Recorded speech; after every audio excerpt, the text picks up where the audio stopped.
Hi, everybody, and welcome back to a Wednesday episode of Big Apple Hockey. It's great to actually be back on our own show. Phil, it was kind of weird guesting yesterday, Yeah. but it was a great time.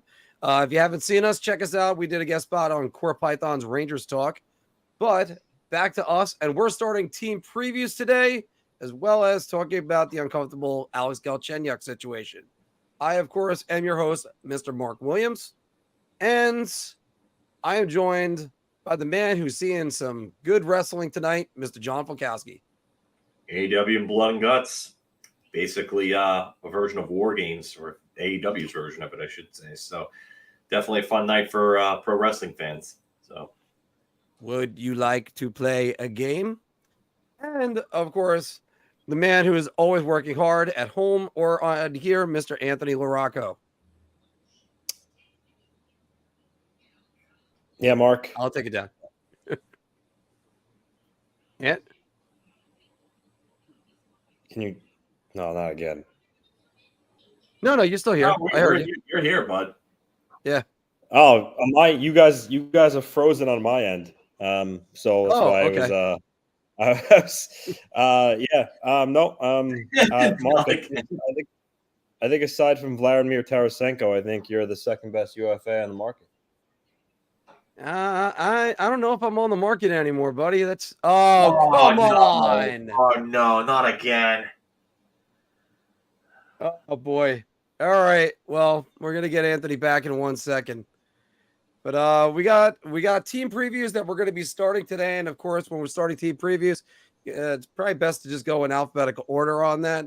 We're going to be starting with the Anaheim Ducks, but so let's get the A block going right now. The A block, of course, is brought to you by SeatGeek, which use the promo code Big Apple Hockey for $20 off your first order. All right, so we mentioned the Ducks. That's how we're starting off with Phil. But they've already had kind of an active offseason. Alex Killorn, Radko Gudas, Robert Haig coming in, Jason Menga, Kevin Shattenkirk, and Anthony Stolar is going out. First question you got to ask with some of these situations: how did they improve? And good news, we got Anthony back. He's already here with us, and just waiting for him to just hit that button and get right on in. Yeah, hopefully this is not the sign of things to come. Yeah. So. Yeah. And you ready to come in? Okay. There we are. There we are. Hopefully not a sign of things to come today, Anthony. Hopefully. No, it's the weirdest thing. I have no issues streaming shit on TV or on my phone. I don't know why lately it's this platform specifically that isn't cooperating here. But and this is supposed to be the easiest one. I don't get it. Yeah, I don't. Yeah. It's one of the great things about StreamYard is you can still have your stream. Hell, if I get kicked off the stream, it's still going. So and I'm the host technically. All right. So how, Phil, let's start with this. How exactly do you look at Anaheim's offseason and see how they improved? I think you added two guys who have played for winning teams, that have experience, that have grit, that probably add a dimension of leadership as well, and a definite dimension of toughness. Like, just think of it this way. When the Rangers added Ryan Reeves, they added that guy that was going to allow them to go out and feel a little more tougher and a little more confident, their chests out a little more, by having that muscle in their lineup. I think Killorn may not replicate what he did offensively this past year, just because it's a career year and he's in his 30s and he's going to start to decline. But there's no reason to believe that he can't be a 20-goal, 40-point player, maybe even a 50-point guy in Anaheim, depending on the usage that he gets. There's definitely some young talent that's going to support him. I mean, you have Leo Carlson, first overall pick. You got to factor that in too, because he's likely going to be making that team right off the bat. So you look for improvements in players like Trevor Zegras, Mason McTavish, I mean, a lot of these young guys that they have, getting Jamie Drysdale back should be huge for them. I mean, and we just lost Anthony again. This is not fun. So you add those types of players, you have those young guys maturing and getting used to being pros, and then you add two players like Gudas and Killorn to that lineup, which is something they needed last year. They were really lacking physical presence. So for Anaheim, for me, I think they're definitely an improved team. I don't think they're good enough to be a playoff team, but they've definitely improved. I look at this team and think it's going to come down to just new coaching style and Leo Carlson. And I think when you look at it, I thought Dallas Eakins 2 years ago was doing a good job, and I would have kept him. Nah, that became not the case. And you could really see that they were kind of really struggling. They were minus 129 last year. That's not going to win you much. And they were last in the Pacific for a good reason. I look at them and they're a team that's going to be building towards the future. And that's one thing that you gotta like going in that direction. So hopefully that's going to be the case. Hoping Anthony gets back here as soon as possible. But when you look at Anaheim, though, what concerns do you have about them? I mean, technically, they only have, I would say, they have 6 defensemen under contract, but Urho Vakanainen was on injured reserve to end the year. Jamie Drysdale is coming off of a major injury. The depth just isn't there after guys like Fowler, Gudas. I mean, even Haig. Robert Haig isn't all that great. Colton White, what scares you about their defense? Nothing to me. They lack a true top end shutdown defenseman. They lack a true minutes eater in the top 4, like aside from Fowler. Like, you don't want Gudas eating close to 20 minutes a game. He's going to get exposed that way. That's not good. If Carolina is really moving or really looking to move Brett Pesce, maybe that's something that Anaheim might need to explore, because he would fit like a glove there. He really would. And not only that, but they need right side defense. I mean, they have Drysdale and Gudas. Vakanainen can play both sides, but Pesce would move Gudas down to the third pair where he really belongs. And he would fit right into one of those, right into probably the second right-handed spot on in their top 4. Either that, or you could move Cam Fowler down a spot and have him play second pairing minutes on the right-hand side and still play power play 1. And he faces lesser matchups in terms of defense, the tougher forward matchups. So you leave those to Pesce, something like that, or whoever they can get to fill in that top 6 spot. So, but I just think that Brett Pesce would be like a real good move for Anaheim if they could somehow swing it. I look at them and I still wonder how they're keeping the puck out of the net. I think they're going to be able to score some goals. And you look at the lineup in a way. I mean, Trevor Zegras, is he going to take the next step, or is he just busy being an NHL celebrity that he's not going to worry about how he plays the game? Because if you're doing that, and then you have a 1-2 punch of Zegras and Leo Carlson, then Anaheim could become pretty special within the next couple of years. And we're going to be saying that probably in the next couple of weeks about the Columbus Blue Jackets as well, if not next week. But I kind of got to look at Anaheim and say, just can they turn this over? Is it a 1-year thing?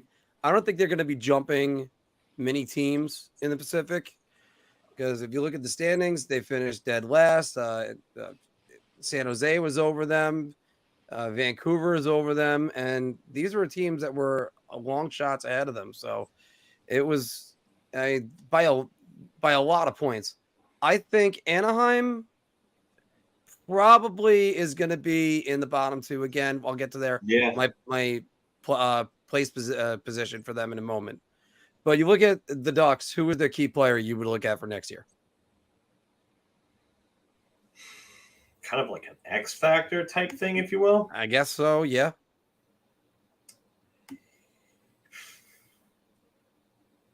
I would say Mason McTavish. A lot can really. He can swing the balance of power with that team, because he was with them and he had 17 goals and 43 points last year as a rookie. Really good year. But if he takes that next step and he develops more, let's just say he gets to like the 25, 30 goal range and he's like 50, 60 points, somewhere in that range, that's a bunch of more wins for Anaheim more than likely. So that may keep them out of being the worst team in that division. If someone like him can come along, not only that, but it actually can help someone maybe like a Leo Carlson. Like depending on who he ends up getting paired with, do they put him with someone like McTavish? Do they move McTavish to the wing, which I imagine they probably would at that point, because you're going to have your two centers as Zegras and Carlson. You're not going to have Mason McTavish be your third line center. He can go play wing and he could be a real good power winger. So I think Mason McTavish is the guy for me, where I sit there and I say to myself, hey, you know what? If this guy has a big year, this Anaheim team could be better than we thought. And Anthony's gone again. So something's really up with, I don't know, with this connection to I don't know what's going on. Streamyard here or something. But why, if it's him, why aren't we getting kicked out? No, we're not getting kicked out. It's probably his connection to StreamYard, because if his other stuff is fine, then it has something to do with StreamYard. Thanks, everybody. You always tune in to us for tech talk on us, but we're still trying to figure out all this. I'll answer this question real quick, too.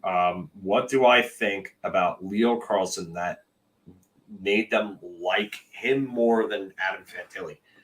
I think he might be a smarter player. I think that's what it comes down to. I think he's also a big skater.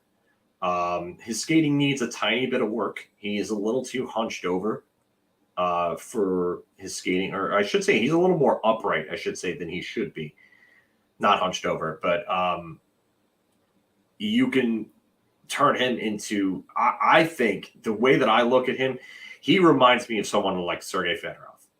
And the way that he plays, the smooth plays that he makes, the smart plays, the whole just move the puck, when he absolutely has to. He doesn't ever really hold on to the puck for too long. And he's got a great shot too. Underrated shot. So I could definitely see why Anaheim liked him. And it was really, everybody thought Fantilli too, especially after the Worlds. I get it. But yeah, Leo Carlson, in a lot of scouts' eyes, was right there with Fantilli all year to be a number two. So, and I, for one, look, I'm not going to lie to you. I have a North American bias. Everybody's got their biases, and I'm willing to go for the North American kid, especially the one that's been proving themselves at the NCAA level. This might be the pick that you might look at Pat Verbeek 5 years from now and go, you're a genius, because everyone thought he was going to Anaheim, Adam Fantilli, that is. And then they come up and then they say, Leo Carlson. I mean, if I could, I'll probably do this in a short for everybody, but my reaction to that was just, whoa. Yeah, and I think I couldn't, it was. Yeah, I couldn't even, Phil, pardon me for a minute, because I gotta take this and get off. Well, I'm gonna be apparently taking over right now, so just bear with me 1 second here. All right, let's see where Marc is with this A block. Sorry about this, guys. This is a little Anthony's technical difficulties are really kind of hampering us here, guys and girls. I do apologize. So we're going to go with place prediction because I'm going to move this along a little bit. I do have to leave a little early tonight. Place prediction. We're looking at the division here. And let's just bring up standings from last season just so we have them. Just bear with me 1 second. Sorry, just did not expect to be in the position of having to do all this. So last year, Anaheim finished dead last in the Pacific, dead last in the West as well, 58 points, 23, 47, and 12 for 58 points. That placed them last in the division, last in the West, and they were last in the NHL in points. So we can only go up from here, right? That's a logical way to look at it. But I would say, if anything, I'm looking at this team and I'm saying to myself, I think they're improved. I still think that they don't really have an answer to keep pucks out of the net. They have a very good goaltender, but their defense is just still not nearly good enough. They need another top 4 minutes eater for me before they can really start making some real progress. I think they'll be better than San Jose because I think San Jose will probably have moved Erik Karlsson. And even if Erik Karlsson is somehow still there entering this season, I think that he's not putting up 100 points again. I wonder if he even stays healthy. So I don't think they're a better team than Vancouver. But in that division, I definitely don't see them being better than Calgary, even after all Calgary's changes, their exodus. I don't think they have pieces. Seattle's going to get better. I don't know if they'll have 100 points again, but I think they're going to be a more well-rounded team, and I still think they'll be better, much better. LA, obviously, they're going to be one of the favorites to win that division along with Vegas and Edmonton. So I'm going to say in that division, they place 7th out of 8th. I think they'll be better than San Jose, and I think that's really about it. Yeah, I think they're going to be 7th out of 8th. I think they'll move ahead of San Jose. That's about it. Yeah. And San Jose is in teardown mode. So that's the best you could hope for on that. And I'm really not seeing how they're going to be better, but this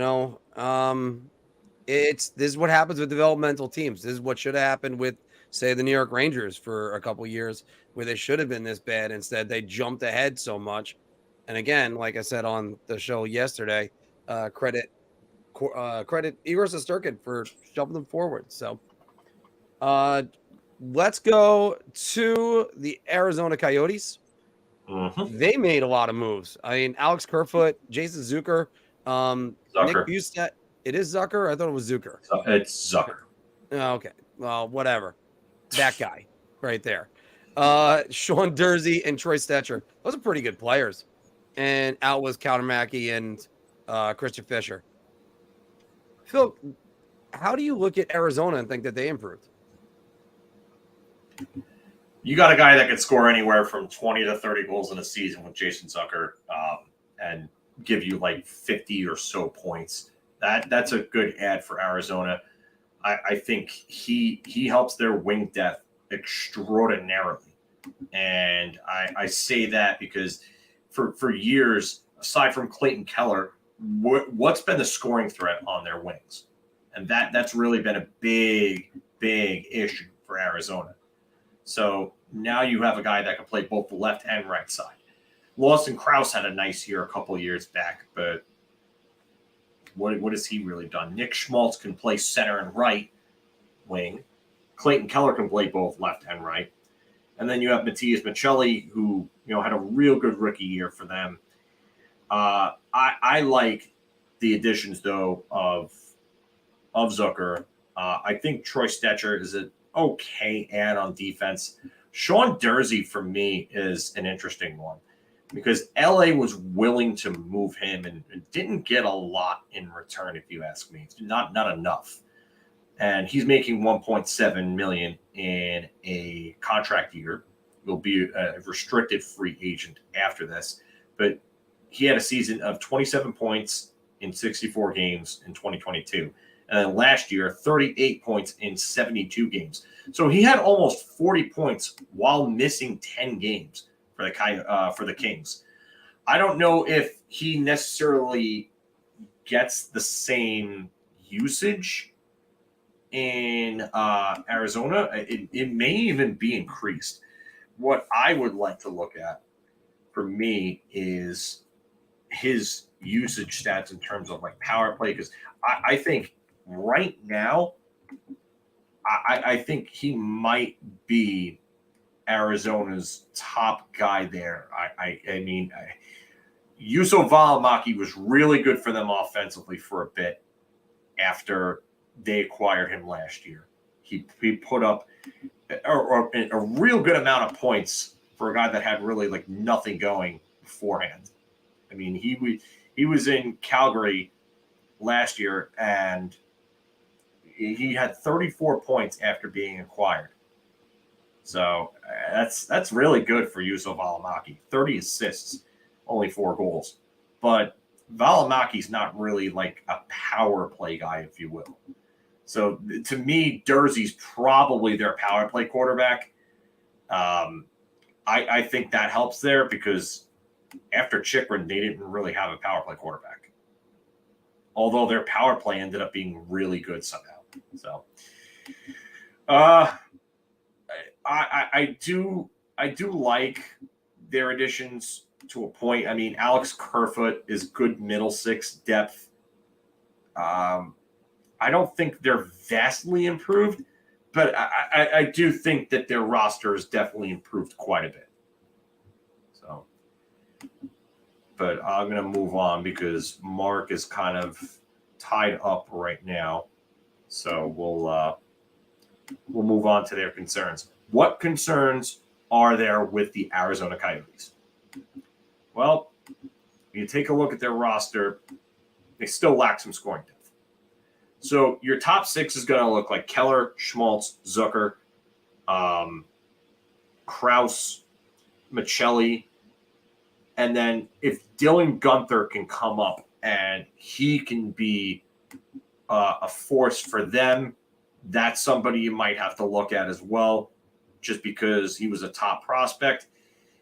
He played 33 games and had 15 points for them last year. If he plays a full season at that point, that's like a 40-point pace almost. So maybe you get something more out of Dylan Guenther. He takes the next step. So that would be big for them. But there's still scoring concerns. There's still defensive concerns. The overall group defensively is not great. It's Drizly, Josh Brown, Troy Stetcher, Juuso Valimaki, JJ Moser, who was actually I thought really good for them. He played some real good underrated hockey. Every time I watched them, you heard his name come up, and he had 31 points for them last year. That's actually pretty good. So I was really surprised with him. Victor Soderstrom is somebody that everyone's been keeping an eye on for quite some time. He had 9 points for them last year in 30 games. No points in 16 games the year before. Soderstrom, you're waiting for him to take that next step. And that's a big part of why I'm so concerned about this defense, is because is he ready for that yet? Will he take that next step? Will he become a top 4 defenseman, or is he just going to continue to develop gradually? Because this defensive group as is, unless Soderstrom's development takes a major spike this year, really isn't good enough to scare opposition's forwards. It's not terrible, but it's not really good either. So I think they're just kind of like a meh unit. there's no chance of seeing Simashev or Dino Butt next year, right? I doubt it. I really do. I think those are both project players, and I think those were both reaches there. So, yeah, this is another thing too. Nick Schmaltz has problems staying healthy. Like, he's one of the more underrated players in the entire league, if you ask me. But he just does not stay healthy at all. And that's the big problem, because a lot of the offense can hinge around him. Like, if you have him healthy and playing with Clayton Keller, that's a pretty dynamic duo right there. And they could put up a ton of points together. So, do you think Carl Vejmelka do you think he's a franchise goalie? I think if he had a better defense in front of him, just a better overall team in front of him, I think that he would be putting up numbers that would get him Vezina consideration. I don't think he would be a finalist, but the fact that, I know that the numbers don't look great when you look at them, but it's because the team is so bad in front of him. These last 2 years, 3.68 and 3.43 goals against with an 8.99 and an 8.98 save percentage. I know they don't look great, but if you actually watch the games, he was really good, and he was just hung out to try a lot. I honestly think on a better team, he's putting up 9.10, 9.15 save percentage with probably a goals against of around 2.5, maybe even better, I would say. So, yeah, I really do think that he can be. It's just the team in front of him just simply is not good enough. Yeah, and that's one thing that they're going to have to improve on. So, what is a key player for next season? Wow.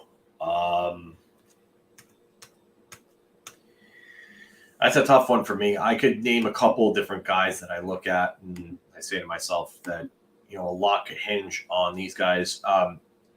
Sean Durzi coming in is a big one because he's probably going to be their power play guy at this point.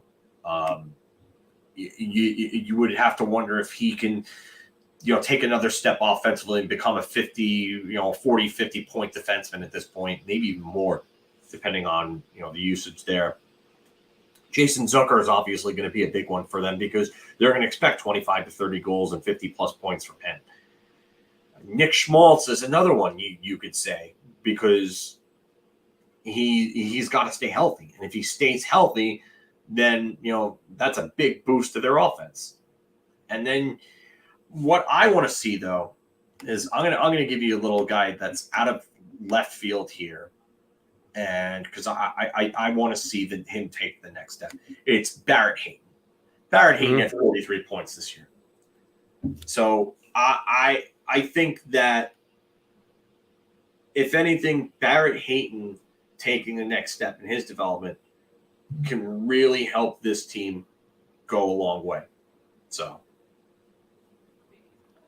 I don't know if it's a key player, but one thing I have to say, we all told jokes. Everybody told jokes about Arizona playing in a college stadium. Arizona is this, Arizona is that. They had a winning record. They had a winning record at Mullet Arena. They were 20, 15, and 5. If they can somehow duplicate that and just not be, they were abysmal on the road, 7, 25, and 9. If they can just change that around, because it looks like that Clayton Keller has become a star. yeah, and if that's the case, Arizona could definitely make a jump. I don't think it's going to be a substantial jump, especially in that Central Division. It's going to be tough. I think they're definitely going to be better than Chicago. I can tell you that. But, yeah. Oh, yeah. Definitely. Yeah. Yeah. Anthony, who do you think is a key player for Arizona this season? I like the addition of Jason Zucker. I think he'll add some offensive punch to that team. You got a guy like Logan Cooley who thinks returning to schools next year, so I don't think he's going to be joining them. But they're compiling a decent amount of young talent, and then adding a guy, again, like. Did we just lose him again? I think we did. Something's really. I wonder if it's Streamyard. But it's just him, though. It's just him, but it may be something where I don't know. We're not going to go into tech talk here because we're not going to get into tech talk on this one. Yeah. So I'm going to remove Anthony until he's But yeah, I do. It's kind of funny. I'm looking at his frozen picture right now, and it's and it's like an actual there we got him back. We got him back. Yeah, there we go. I don't know what's all of a sudden happening. It's really irritating me though. I'm trying not to break something. No, it's understandable, and it's also thank God it's happening during the off season, Anthony. Yeah. But it's random though. It's just started last week out of nowhere. I don't know what the deal is, but no, I think Arizona's heading in the right direction. I do. They started to add some actual NHL players this year and spend some money on guys who aren't basically retired. So and I think they really have no choice. They're trying to get a new building somewhere and to keep their future in Arizona. So I think ownership really is left with no choice to try to really turn things around so they can stay there and, have a future there. Because at the current rate they were running of basically just having phantom cap hits, it wasn't going to be sustainable for them to actually, have fans and really feel the team. So, but I like what they're doing. I mean, if Clayton Keller can replicate what he did last year, I think, they could take even step forward. I mean, at this point, I think they're nowhere close to the worst team in the West. Like, I think San Jose is probably going to be dead last in the West, to be honest with you. But I don't think Arizona is going to be abysmal anymore. Like, they're not going to be an easy out when you play them. Yeah. And, so I have to ask you, Ant, and I'm going to go right back to you. What is your place prediction for them for next season? I mean, I think they could finish, as high as maybe sixth, maybe fifth. I mean, I don't think they're going to sniff a playoff spot, but again, I truly believe that they're not going to be the worst team in their division. I think there are a couple teams like, for instance, I just mentioned San Jose. I think San Jose is going to be abysmal next season for sure. I think they might be the worst team in the league. But it really all depends on the type of production they get from the newer guys like Kerfoot. Vesselmaka and goal can raise his game to even another level that will help them a lot. So, but I'd be surprised if they were last place in the division. I don't foresee it happening. And then again, anything can happen. And one last thing, actually, I forgot to mention, Schmaltz, he's been injured and stuff, but when he's actually in the lineup, he produces close to a point per game. So, if he stays healthy too, that's a huge lift for them. Hard to believe that they got him for Dylan Strome, and he's produced so well for them, especially what Dylan Strome was doing. He wasn't doing much. Phil, where do you see Arizona next year? You know what? I hate to say just because of the fact that you want to see them improve, but they're probably still the second worst team in that division. I don't. Maybe Nashville drops down. I think St. Louis will improve. Nashville, to me, lost a lot. And I really don't know where Nashville goes from here. I still think the top four in the division is Colorado, Dallas, Minnesota, and probably Winnipeg, even with Winnipeg losing some guys. I think the return that they got on PLD is actually going to give them a little more depth, which actually might help a bit. Sounds crazy, but it might. So For me, at least, I have Arizona as probably second last in their division. I think they finish ahead of Chicago, but I don't think they finish ahead of anybody else. Gabriel Velarde, by the way, signing a 2-year extension today to avoid arbitration with Winnipeg. And because he went over in the PLD trade. Yep. Yeah, I think it's unanimous, guys. We'll make it a hat trick. I think that's just what's going to happen. And they're not going to be better than, say, St. Louis, who's finished, I think, 20 points ahead of them last year. It's just not going to happen. I think St. Louis might bounce back a little bit this year, but also I'm waking up to the headline one of these days of Craig Brewer-Bay has been let go, and they're going to start trading off other veteran pieces or whatever they have left. They might go into not a rebuild. They might retool because St. Louis has got their core already. So, but they're not. There's no way Arizona. They're going to improve a little bit, but there's no way they're going to be worse than the Chicago Blackhawks, who are in complete and total teardown. All right. Hopefully we get one more preview in right here and get right to Bar Talk because we're running out of time.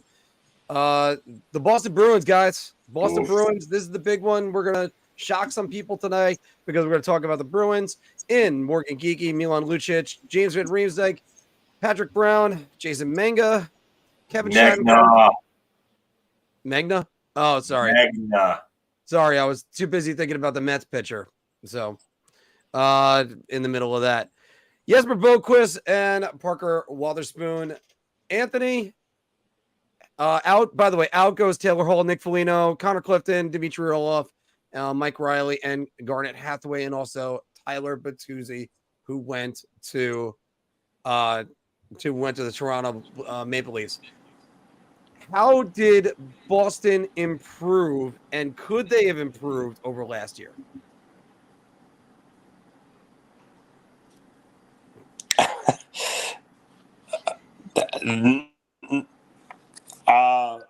I guess I'll start here. I think Boston had a really bad offseason. I mean, they're likely going to lose Bergeron and Krejci to retirement, which leaves their top two centers as Charlie Coyle and Pavel Zacha. They traded Taylor Hall in a salary dump, which I thought was so they could keep Tyler Bertuzzi, but they end up losing Tyler Bertuzzi as well. So those are, 4 big holes they just lost. And not to mention Dmitry Orlov, who also departed. And then you have the fact that, Linus Ullmark likely is not going to come close to reproducing what he did last year. I think last year was a career year.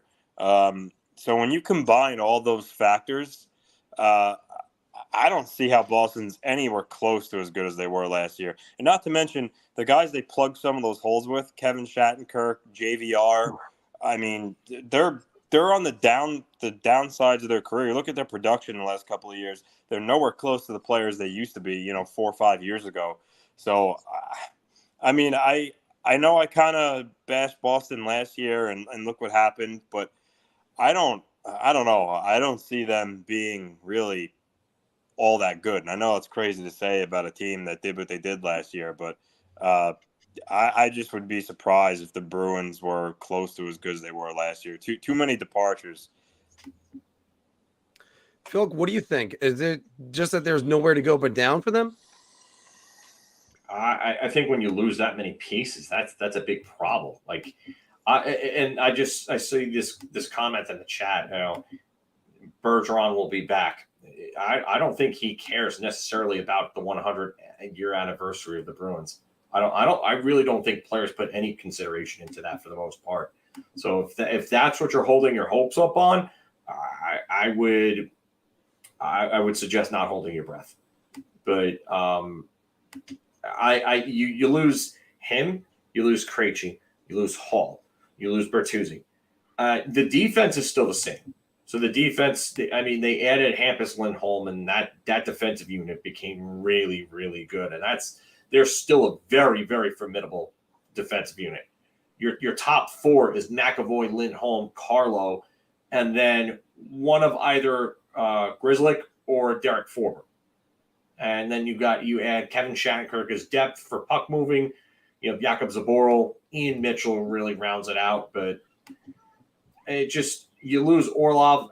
Yeah, and he's another one, but he was a deadline acquisition. It's so you want to talk about Orlov and Bertuzzi and Hathaway. Those guys were all deadline acquisitions. They were going for it, but this team was still a well-oiled machine before those guys even got there.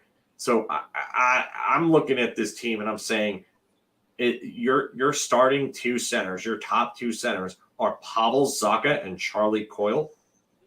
Charlie Coyle was playing in a top six role for them last year at one point, and they moved him down. Actually, I'm sorry, the year before, and they moved him down because Krejci and Bergeron both came back. So, yeah, Charlie Coyle is not the answer for your top six center problems, and neither is Pavel Zacha. I just think that losing as many parts as they have just is going to cause a bunch of problems with them depth-wise. And as Anthony said, you bring up the Linus Ullmark, regression because it's obvious. Look at Igor Shesterkin. Igor Shesterkin put up similar numbers in 2022, and he regressed. So regression is definitely going to happen for Linus Ullmark. And I think as a team, they're going to regress because you're going to have to rely heavily on David Pastrnak and Brad Marchand, who are going to now be probably on two different lines again without two very good centers to help them out. So their offense becomes a little more predictable and a little easier to play against. So now they're probably not going to have the puck in the zone half the time like they did against every team last year, where they were just dominating play and just really swarming. So for me, I think the whole defensive structure of the team is probably going to take a hit. There's a lot that's going to take a hit on this team, and I think a lot of it, first we'll start with Linus Ullmark. If there is no way, I'm not going to say if. I was even going to say if he could duplicate what he did last year. There's no way you could do that. Last year was the perfect storm. And the Bruins were in a situation where they needed to squeeze as much as they could out of there and impress Pasta, so he re-signs. He did. They got him. They got Marchand under contract. There's a lot of UFAs that they had. And, I mean, adding in, like, with all due respect to all these players, James Van Riemsdyk and Morgan Geekie and Milan Lucic, look, I think that they could actually still be a playoff team because their coaching is so good. And I mean, Montgomery did a great job, but there's no chance you're getting the goaltending that you're getting. They avoided all injuries last year. Imagine now getting a couple key injuries thrown in there. This is all still contingent on whether or not Bergeron and Krejci don't come back. And it doesn't look like either one's going to happen. You look at the face on Bergeron when they left the ice, he kind of knows it's over. And I think they were able to squeeze one more year out of him. I don't think you're able to get two. Bergeron isn't Tom Brady. It's been kind of leaning this way for a while. So I guess that kind of leans into guys, but there's no way for them to improve. You can't improve from the best record of all time and the most goals and the fewest against. So right back at you, Phil. So what other concerns do you have, or did you just answer them all? I think we just answered them all. I think let's move right to this. Concern. Who's the key player for them next year? Is it Linus Ullmark, or is it we're looking at maybe Pasta trying to put the team on his back? I think it's the top two centers. I think it's Coyle and Zacha. I think there's a ton of pressure on the two of them to fill the void that Bergeron and Krejci have left. You could say the same about Marchand and Pastrnak because of the fact that they're the two best players on the team, probably. But I think it's on the two centers. The two centers have to fill just a massive void. So you have Jake DeBrusk there too, who we've forgotten about. I mean, he had almost 30 goals last year in only 60 something games. So, I mean, they have scoring wingers. It's just the center depth is terrible, and now it's all on those two to make things happen. Anthony, who's a key player for them? I mean, I'm going to say so. Pavel Zacha last year had a career year. He had 57 points, I believe. For him, that's really.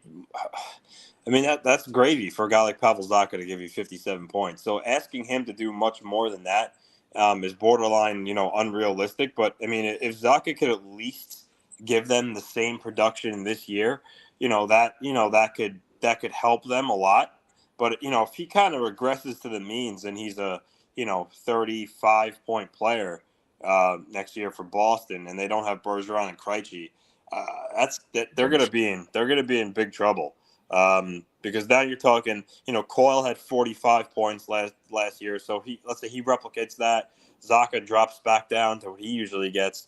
That's unacceptable to get that type of production out of your number one, number two center. So I think Zacha really needs to try to replicate what he did last year. Another guy like Morgan Geekie, who's a center they brought in. If he could take a couple of next steps to kind of help them out and almost have three centers by committee as being the majority of your offense, but they're in trouble in center ice. And there was a comment before, I think from Core, said, why didn't they trade for Scheifele? I'm sure they would like to, but it takes two to tango, and maybe Winnipeg just felt they were going to hold on to him for now and see what happens, and then maybe move him come the deadline. But yeah, Mark Scheifele or Elias Lindholm, one of those guys would have been absolutely huge for Boston. They didn't get it done, and now their center depth is hurting going into the year. So for me, that for sure, that's my biggest concern. And I think Zacha is a key player going forward for them. By the way, to answer Cora's question, you act and answering it more specifically, you did say two to tango right there. Why didn't they get Scheifele? Here's why. They don't have a first round pick this year, a second round pick, a third round pick. They didn't have the first round pick from 2023. Obviously, that was already gone. Their 2025 first round pick could go to Detroit unless it's a top 10, and they don't have a second round pick. Why would I want to even listen to them if I'm Winnipeg? The only thing that would get you to listen would be something like Fabian Lysell. Yeah. And does Boston really want to get rid of their only? I would say he's a blue chip prospect, but would they want to get rid of the only blue chip prospect they have when their prospect depth is really lacking? No, you can't. And they got this team's in transition. They're going to have to figure out what they're going to be, and they're going to have to do that quick this year because I don't think they're Stanley Cup contenders. I think we can remove them from the list of Stanley Cup contending teams, which will get right to this. One of us is going to probably say something shocking. So what's your place prediction? I'm going to go right back to you, Anthony. As I really do want to say they're going to drop out of the playoff spot, but I don't have the cojones to really do that right now. But I'm gonna say third. I'm gonna say third in the Atlantic. I think Toronto takes one. I think Tampa Bay takes two. Boston 3. But even Tampa Bay and Boston have to really start to look behind them because they're getting a little older. Cap troubles, and then you have the young teams, upcoming like Buffalo, Ottawa, Detroit. Then there's Florida too. So that division could be a real dogfight this year. But right now, just because they're the veteran group, what they did last year, you can't just write them off completely. I'm gonna say they hang on and take third in the Atlantic, but I think it's gonna be close. I really do. Phil? You wanted something shocking. It's going to come from me. And I think I thought it was coming from Anthony. I have money on Anthony. I think that team is dropping down big time. I just don't see how Coyle and Zacha hold up their end and end up being the centers that they need them to be. I don't see it. So for me, I think that the four best teams in that division right now are probably Toronto, Tampa, and then I would say maybe Buffalo and Detroit. I think Florida and Boston might be right there. I think you're looking at Boston at like 6. Now, even though we're not doing way too early playoff predictions, so do you have 5 teams in the Metro in your head? Me? Yeah. I look at Carolina, New Jersey, the Rangers, and then I would say probably the Islanders. Those are probably the 4 that I could say that would probably make it from there. Okay. And then by the way, 5 teams in the Metro, that would really, really hamstring both Boston and Florida. If Pittsburgh could make the playoffs, I mean, it just Pittsburgh. A lot of things would have to go right. Crosby and Malcolm would have to stay healthy, and then I'm not really sold on their defense right now, and they are going to have to make a move to get under the cap. So I wonder who goes. I don't think Erik Karlsson's going there because I don't see how they make that work cap wise. Yeah, I got to agree with you on that one. And,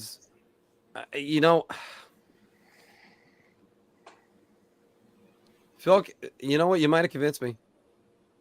Boston misses the playoffs next year. I think they're definitely missing the playoffs. I think I wonder if they finish 6th or not. Wow. All right. Well, because I still think not having any injuries, all it takes is an injury to one of their goaltenders, and you're going to see what they're made of. And fortunately, Swayman hasn't had to worry about that last year. Neither did Ullmark. But I mean, when you feel the pressure of the team and you know you have to make your stops, I just don't know how they're going to do it. So, all right. Well, guys, we're going to have a message from DraftKings. Phil, are you out of here right now? You know what? Yeah, I'm going to take off now because I'm going to be leaving in a couple of minutes. So, yeah. All right. Well, what? And you just lost Anthony. Apparently, I'm going on a solo show again. Yeah, I didn't. Yeah, I wish we could have started earlier, but no, it's all right. It's all right. We got Anthony back. Oh, yeah, I got Anthony back. Problems, but yeah, guys, have fun. And do a Puckdoku. Yes. Hopefully we can get a Puckdoku in there. So not Puckdoku like Count Dooku, Marc. I liked it when it was Puckdoku, like Count Dooku. All right, Phil, take it easy. Enjoy AEW. Take it easy. Enjoy. See you guys. All right, everybody, we're gonna have a quick message from DraftKings, and then it's on to Bar Talk. Hockey fans light the lamp this winter with DraftKings Sportsbook, an official sports betting partner of the NHL. New customers can bet just $5 pregame money line on any NHL team to win their game and get $150 in free bets if they do. If that wasn't enough excitement, you can turn small bets into bigger payouts with same-game parlays. Combine multiple bets like which team will win, how many goals will be scored, and more for your shot at an even bigger payout. Download the DraftKings Sports app now. Use promo code THPN. Bet $5 on any NHL team to win their game and get $150 in free bets if they do. Shot. This is the easiest I've ever to answer. I'm gonna say beer. I can't even begin to describe. I'm actually going to go crazy. I'm going to buy everybody around on this one. Hey, everybody. Welcome back to Big Apple Hockey's Bar Talk, where we're gauging our confidence on NHL topics based on our choice of drink. Are you so confident that you're buying everybody around? So I'll just have a beer. Or, oh, dear God, I'll take a shot. And as usual, we're always sponsored in this block by Drizly. Why go to the liquor store? Make it a Drizly night. Have them bring the liquor or beer or wine or whatever to you. So do not worry about that. And of course, Big Apple Hockey trucker hats are available. Click the link in the description below. Anthony, I'm going to start over with the New York Rangers. And the Rangers signed Eric Gustafsson. I'm still thinking about Erik Karlsson for right now. Eric Gustafsson in free agency. The New York Rangers will pencil Eric Gustafsson in for 60 games this season. It wouldn't be our beloved show if I didn't point out a Marc error. You spelt Gustafsson's name wrong. It's not two U's. I love you, Marc. Yeah, thank God. So 60 games. I'm gonna go. I'm gonna go beer. I'm not so sure about Gustafsson playing 60 games. He's a guy that's put up 60 points before. He's an offensive defenseman, but in really every other area of the ice, especially defensively in his own zone, he's not the greatest. And when the Rangers have some young kids banging on the door, I mean, Zach Jones, I would think, is going to be a regular this year. Got Robertson coming up. I tend to think Gustafsson's not going to be. I mean, 60 games. I mean, let's face it, it's almost an everyday player when you play that much. I'm going to say he'll play about maybe 40 games. Bring him in when they maybe they need a spike on the power play, or maybe they want some more speed on the back end. But I'm not going to say he's going to play 60 games. So I'll go beer. I'll say maybe more along the lines of like 40 or so.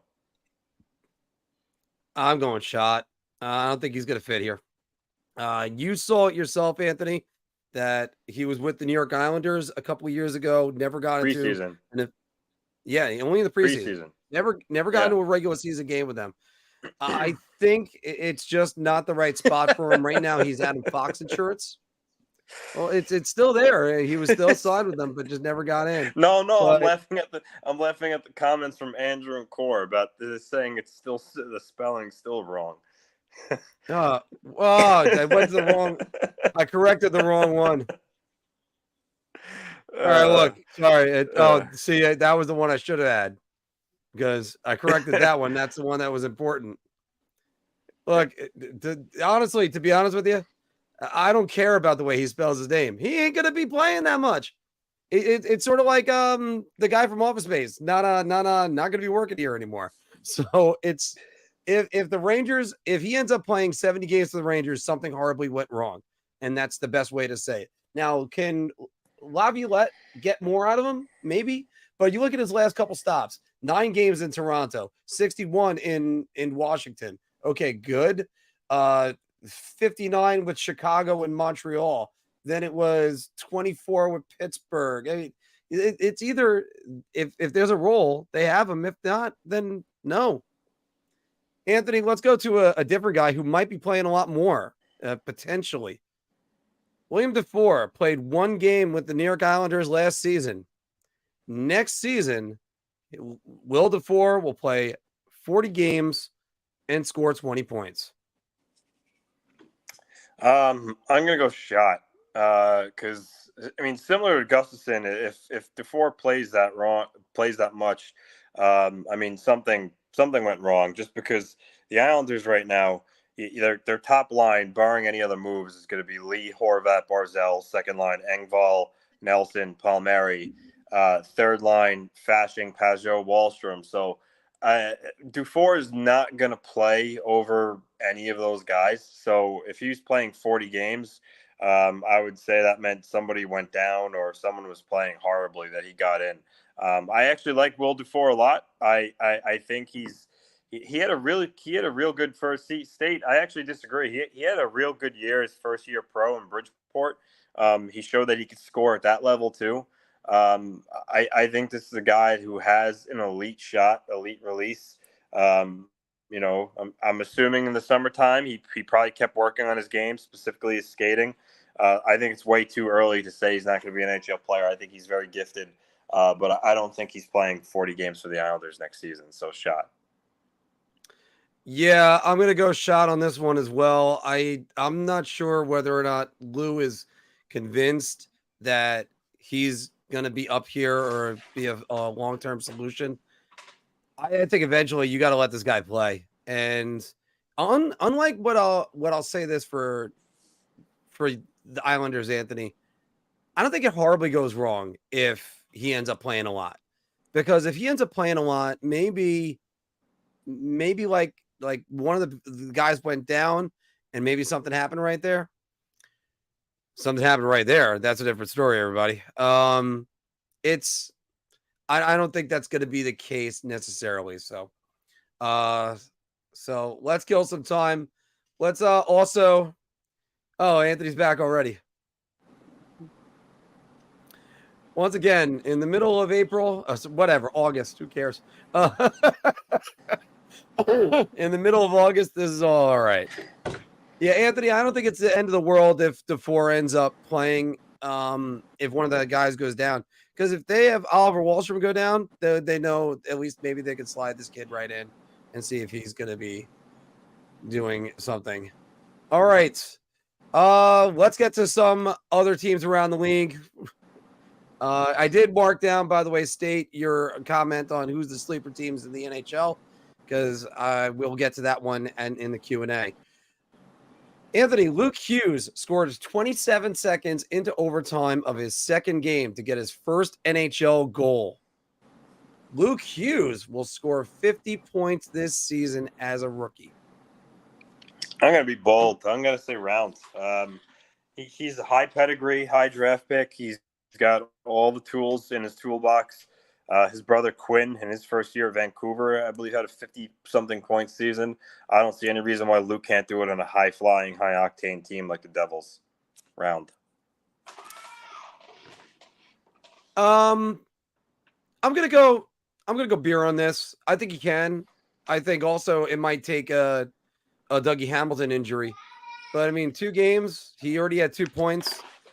His brother, huge player as far as offense goes.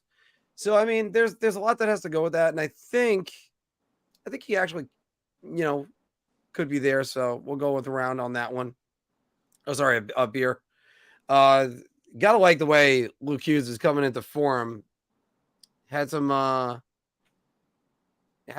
pretty good games at the end. I think he got into a couple playoff games as well. But you look at what Quinn did his first season, and Quinn was huge. Quinn was fantastic for the Vancouver Canucks. One of my sleeper keepers. I think I kept him like an 11th round or a 13th round pick. Not as good in his second season. That's a different story. But Tanev, losing Tanev really did not help him. So let's take a look at some of the other comments that we have right over here. Yeah, actually, and the funny thing is, his internet was doing pretty well. Yeah, Jay Lewis, by the way, half of those Eric Gustafson points, no, just one U in his name. That is, most of them are against the Rangers. I mean, I remember the first year that he was with Chicago, or not the first year, the year he got 59. It was 59 games, 79 games, 60 points. You're like, oh, Star is born. Nope, not the case. All right. Moving on right here. No. That's Quinn. No, which one is on? Which one is on Buffalo? Oh, I just lost Anthony. Okay. So I was about to say Quinn Hughes, but that's Vancouver. All right. But yeah, half those. Yeah, I think Lou is sabotaging this entire thing. And State, yes, I try to make sure that I do not make the wrong drinks. It does happen from time to time. So there you go. All right. Going on to this one, Anthony. Ross Colton. He was traded to the Colorado Avalanche, and then he signs a 4-year, $4 million AAV deal. Ross Colton will take the next step and filling the shoes of Gabriel Landeskog.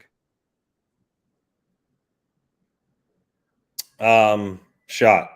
He's not filling the shoes of Gabriel Landeskog.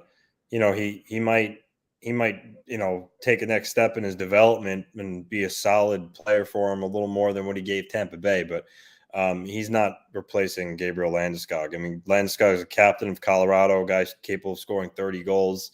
That's just not happening. If you would have left out the part about Landeskog, my answer is probably different. But because that's not the case, that this is an easy shot for me. Well, I mean, part of it is to do with the captaincy, right? That's why you're saying that. Well, no, not just the captaincy. I mean, Landeskog is a much better player than Ross Colton, all things considered. So it's not just Well, I'm actually gonna go. I'm gonna go beer on that. I think Landeskog's a hell of a better player, but unfortunately, I think it's gonna be. It's gonna be he's going to be a good net front presence, I think, for them. I think he's going to find himself there, especially now that he's got the bump in pay and such. But this is what happens when you have to try to improv on the fly.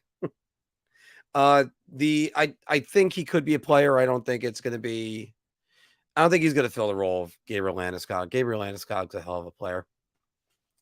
So everybody, by the way, got 20 of you right now watching live. So who's the sleeper player on New York Islanders and the New York Rangers? That's a good question. And let me go with Kakko and Loft point predictions. I said on Core's show yesterday, I think give Kakko some room to grow. He's going to score 50. He broke 40. He's got to figure out 10 more points. And first thing you do is, I'm sorry, everybody, you don't resign Vladimir Tarasenko. There's no way. And also, he's not taking under $1 million. So, everybody's predicting the Barkley Goodrow thing. I just don't see it happening. Lafreniere is a different story as well. Those two guys got to come to camp, and they got to come to camp ready to go. So, so right now I'm over here. Yeah, but Dave, I don't think it's going to be that easy to say Holmstrom and Kakko are going to be the sleeper guys. I'm not sure if there are sleeper players on each team. I think you know exactly who the players are. Maybe, thank you, by the way, Jack Quinn. That's who I was trying to figure out.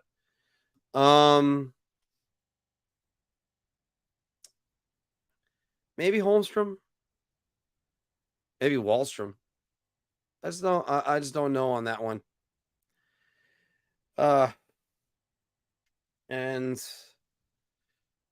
waiting to see whether or not we're going to get Anthony back. If not, guys, I think we're just going to answer questions and then just get out of here. Look, one thing I want to talk about, and I haven't been able to talk about it. By the way, Ottman could be a sleeper. I think he's going to be on the team.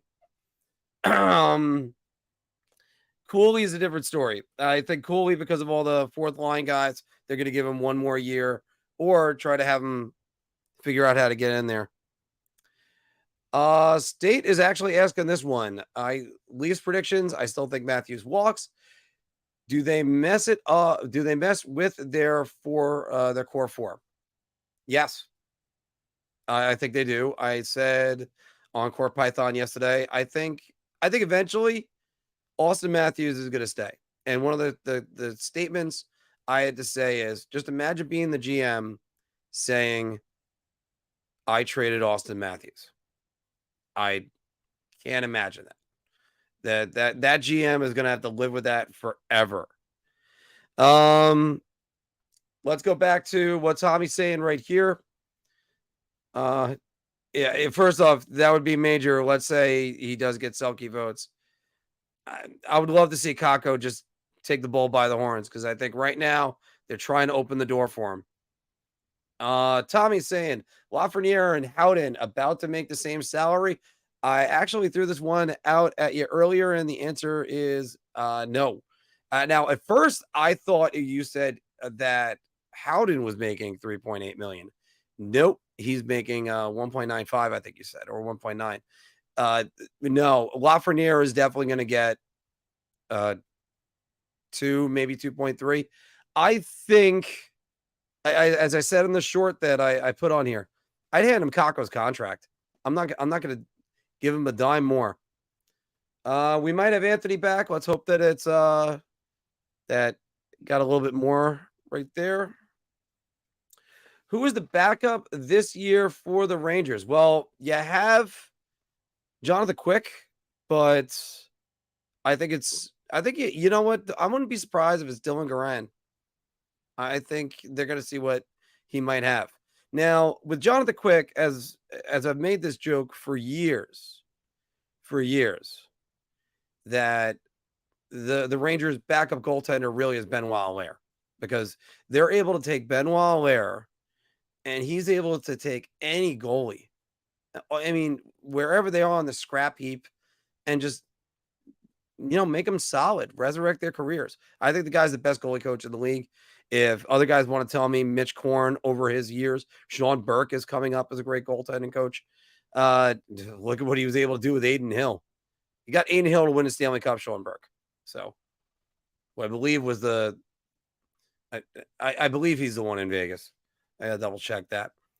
Anthony put this one back up. I still think Austin Matthews stays as a Maple Leaf.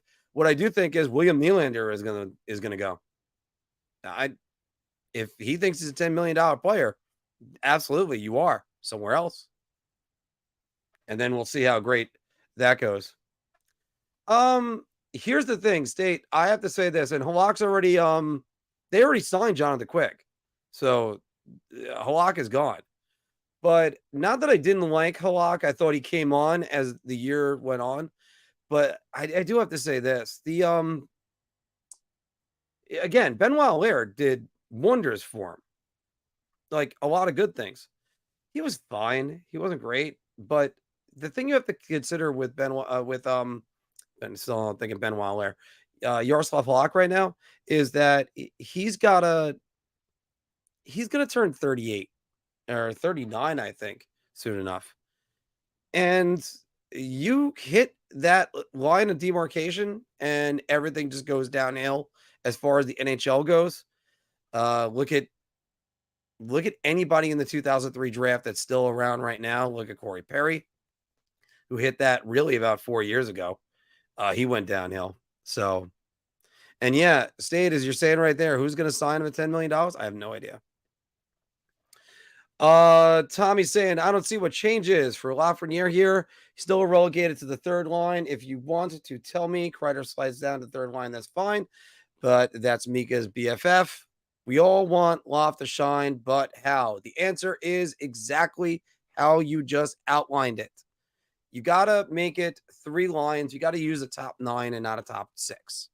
And the Rangers have done that before. Hell, the mid 2010 Rangers, they were all there. Do the Rangers let Igor walk or trade him for not much value within the next 2 seasons before he becomes a UFA, or do they lock him off long term? Who replaces Igor? This is a tough question, Jay, and it's a good one. And the reason why I am going to be all over that question in a second and Wire of Life. But the reason why it's a tough question is when you're asked the question, do you need an elite goaltender to win in this league? And truth is, Shesterkin is my money's the best goalie in the league. I wouldn't mind if Anthony said Ilya Sorokin. Right now, the reigning champ is Linus Ullmark. We're all expecting a huge drop off from where he was. I have to look at this and I have to think that, yes, you still need an elite goaltender. And if that's the case, I think the best thing that the Rangers are going to do, and I'm going to put it right here, is that the Rangers are going to give him Ilya Sorokin's contract. And that's the great part about having comparable contracts. I made the joke when the Rangers signed Kevin Shattenkirk. They renegotiated Ryan McDonough already. Ryan McDonough only made about a couple $100,000 more than than Kevin Shattenkirk did. But I understand you could possibly get. Now, here's the one thing I'll disagree with. Are you not going to get much for him? I think people are going to line up. I also think this is a situation where there's not really a place for him to go.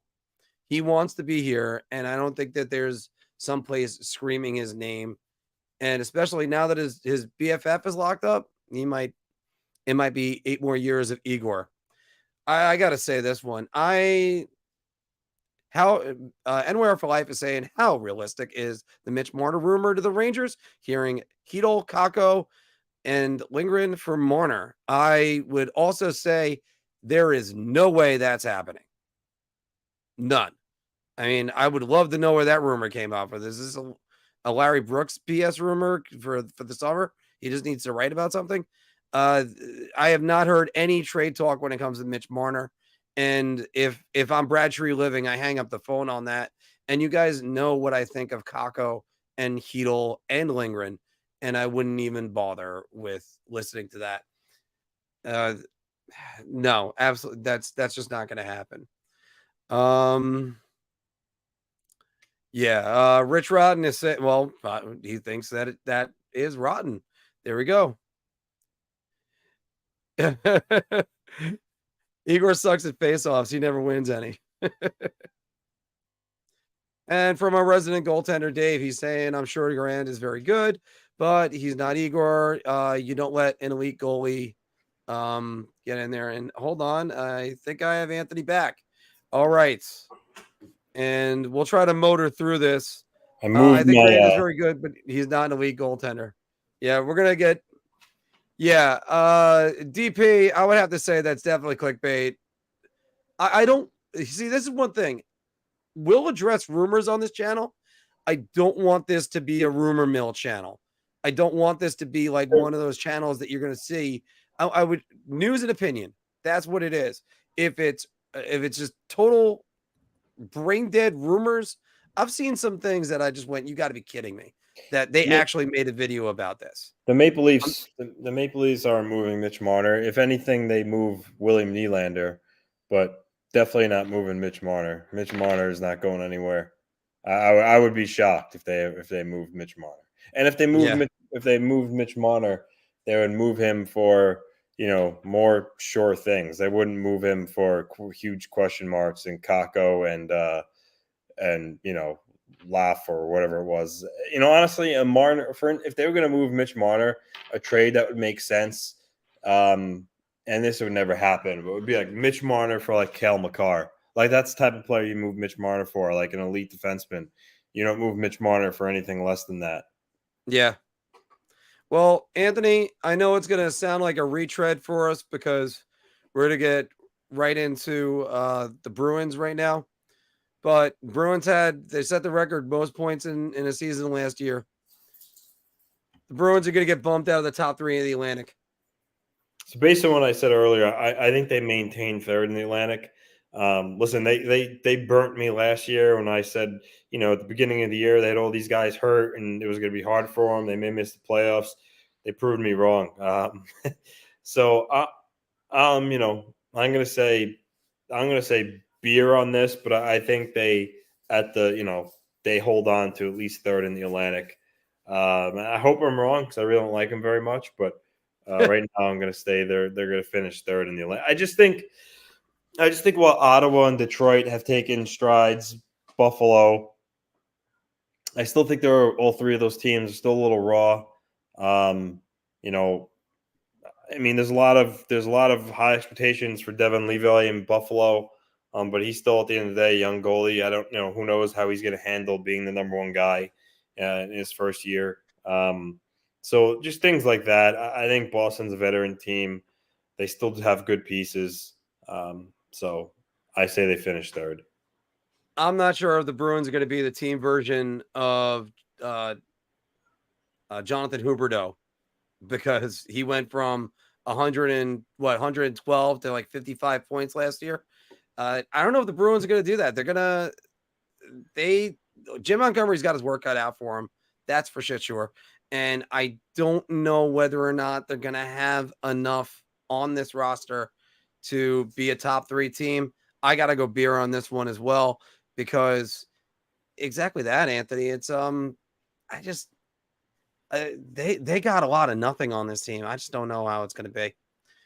Like, and that's saying something. They got a guy that scored 61 goals, and I'm going, I don't know what the hell they're going to do. How do you get on who gets on the puck? I mean, Pasta's a great player, but I don't know about that. And speaking about which, Anthony, the team that finished in second place last year and many times behind the Bruins with 111 points, the Toronto Maple Leafs. The Toronto Maple Leafs are the favorite to win the Atlantic Division.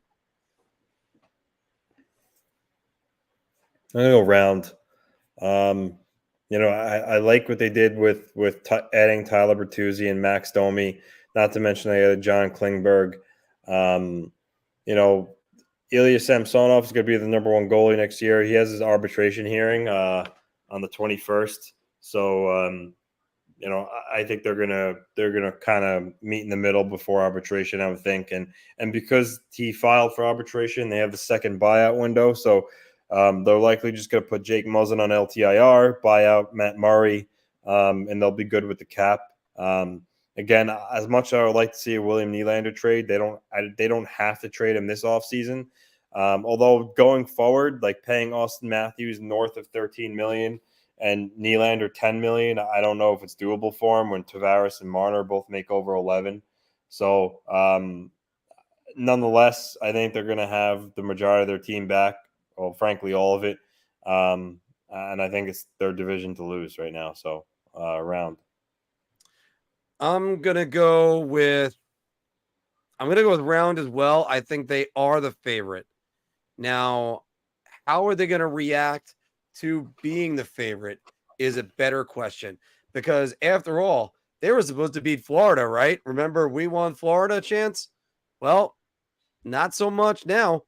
I think their goaltending still scares me. I mean, Matt Murray and net, I don't see much success with that. And you got to hope Ilya Samsonov brings back a hold on, let's get it. In 40 games played, he had a 2.33 goals against and a 919 save percentage. He had 27 wins. Hey, good for you. I don't know if Joseph Wall's ready yet. No, but yeah. I mean, Samsonov's he's not bad though. That's the thing. I would say he's average to maybe a little above average.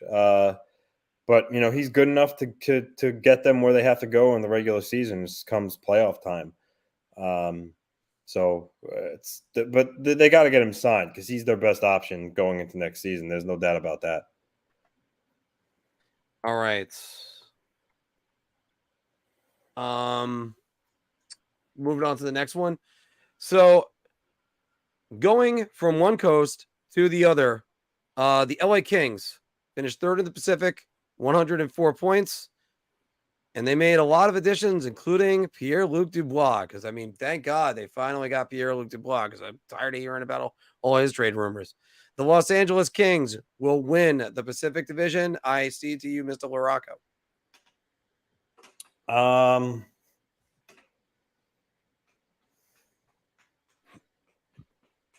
Round. No, actually, I take that back. Beer. I still think you got to give the defending champs, the Golden Knights, obviously the little bit of favoritism right there, just because they won the cup. The Oilers too, you can't count out. So I think it's going to be close. I think like last season, honestly, I think these three teams are going to be maybe separated by maybe 4 points from 1 to 3. I could see any of them winning it, but right now I'm going to say, despite adding PLD, Vegas is probably my favorite to win that division still. I'm going to go shot. I'm going to say shot on this. I'm sorry. You got Phoenix Copley, Cam Talbot, and David Rittich for your goaltenders. You are not winning that division. And that is that simple. There is just no way that's happening. I don't know. But You think that they're going to have good enough goaltending in order to do that? I don't see it. There's Phoenix Copley came out of nowhere to do something. I mean, there's still this belief with people that Cam Talbot is the same guy that got a Vezina Trophy vote in 2015, Anthony. No, he's absolutely not. And I think it's no. I don't see it. Edmonton's better. Vegas is better. And while we're at it, no, not Calgary. That's not there. I don't know. No, we'll just go with those two. Those two are better. All right. We're nearing the end of this, guys. I have to talk about this, and then we got to talk about an uncomfortable situation in Arizona. But, Anthony, the NBA announces a midseason tournament for the NBA Cup next year. The NHL should do a similar midseason tournament to the NBA. I mean, I would like to see summer hockey, but I don't think the Players Association would go for it. I mean, these guys put their bodies through the grind during the regular season. It's not like basketball where there's not much physical, contact toll on your body. Hockey players, like you said, they really go through the ringer from October to April, and if you play further in the playoffs, and case teams that go to the finals win the Cup June. So as much as I would love to see it, I don't see any way how they make that work. He's Gun 2 saying the beauty league that takes place in Minnesota. That a lot of NHL players play in that, but other than that, I don't really see the NHL doing anything similar to what the NBA is doing there. This is the mid-season tournament, so it's not even that. They shut down for the Olympics occasionally. This is the shot of all shots. Leave the bottle for me, because Anthony, there is no. What are you playing for? Oh, you said mid-season. I thought you didn't you say summer. Didn't you say summer? Not summer, mid-season. Oh well, it's still a shot as well. I mean, it's either way for me. Yeah, I mean, no, absolutely not. This is something that's ridiculous. Like, what are you exactly doing? I would love to know that. Are you taking away more games from fans that want to go see a star player? Like, if Connor McDavid is coming to town and now this is in this ridiculous tournament or whatever the hell this is going to be, like, I don't understand this. This is supposed to be the brainchild of Adam Silver. I almost called him David Silver. I really could care less about his name. I think he's one of the worst commissioners in all sports, and that's saying something. But it's just this. If you're an NHL player, you dream of winning two things in your career. Gold medals. Let me correct it. If you're a hockey player, you dream of two things that you want to win in your career: the Stanley Cup and the Olympic gold medal. Mm-hmm. If you get the World Cup gold medal, fine. That's good. If you win an IHF gold medal, some guys are happy with that. If you get let's say the Calder Cup or something like that, you're really happy with that, because that's also supposed to be your progression or the ultimate thing a minor leaguer could do. But absolutely not. Who the hell wants the NBA Cup? And if guys want to tell me this is going to be something that motivates them, they're going to have guys sitting out games for this. The NHL doesn't need that stuff. You play to win the Stanley Cup. And in order to do that, 82 regular season games and then 4 rounds of playoffs. That's what you have to do. Nobody's dreaming about this. So, last one. Alex Galchenyuk releases a letter apologizing for his incident with police, and he enters the substance abuse program, the NHL substance abuse program. Alex Galchenyuk has played his last game in the NHL.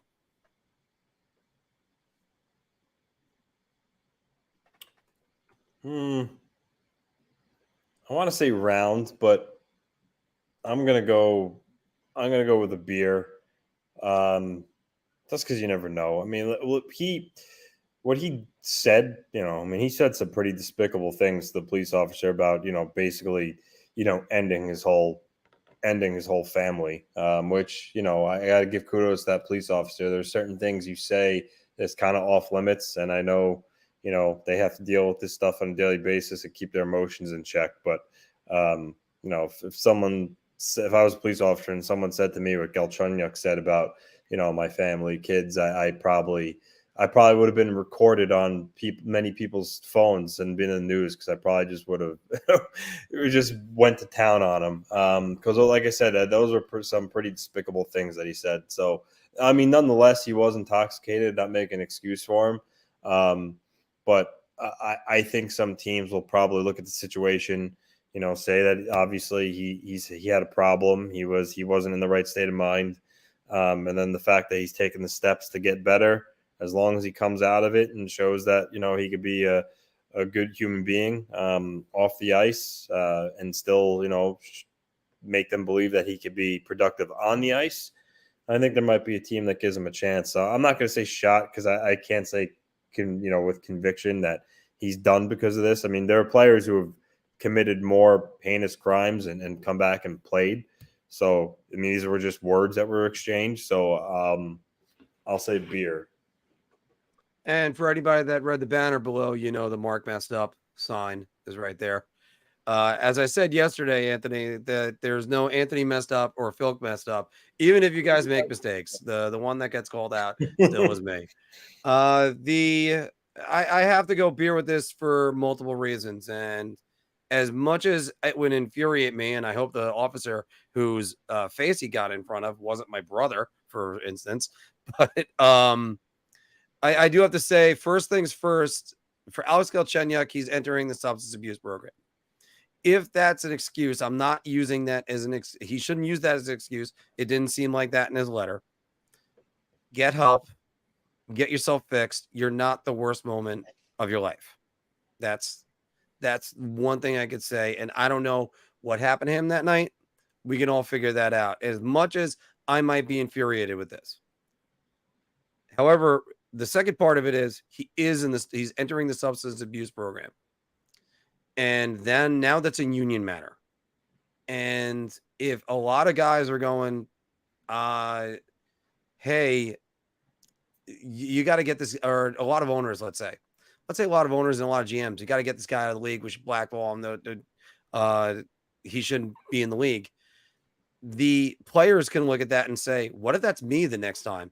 And what if I don't say something nearly as bad and people want to call for my head? He's going to be back in the league. He's been a journeyman his entire career. I do caution him with this, that every single day there's somebody else waiting to take his job. And he's already on organization number 9. I think he might challenge Mike Sillinger, who played for 12 teams, but I don't think it's gonna happen, Anthony. I think he's gonna be just I don't, as a GM, I'm not confident on this right now. And also another thing is, maybe now we know why he's been on different teams so often in his career. But hopefully he seeks help and hopefully he gets himself better, because that's all really you can hope for. All right, guys, that's the end of Big Apple Hockey's Bar Talk, where we're gauging our confidence on NHL topics based on our choice to drink. And thank you very much for joining with us and sticking with us through all the technical problems. After all, I've had this man on screen with me for 20 minutes uninterrupted so far. So thank God. Hopefully we can finally put all these problems behind us. By the way, Marc, Galchenyuk's played for 7 teams. Right, but he's with Arizona now the second time. So yeah. That's why I counted them. I mean, okay. I figured it would be that. Hey, Anthony, you know what? We were able to do this last week. Why not kill a few minutes with you? And let's do a Puckdoku. Sorry. I'm still thinking Count Dooku from Star Wars. So let me get that shared right now. All right, guys, if you haven't played this before, here's a grid for our stream. We're going to play a weekly Puckdoku. And Anthony, let me start with you. Who is an Islander and an Anaheim Duck? Marc-Andre Bergeron. Ooh, who do you think is going to be the better answer, that or Troy Loney?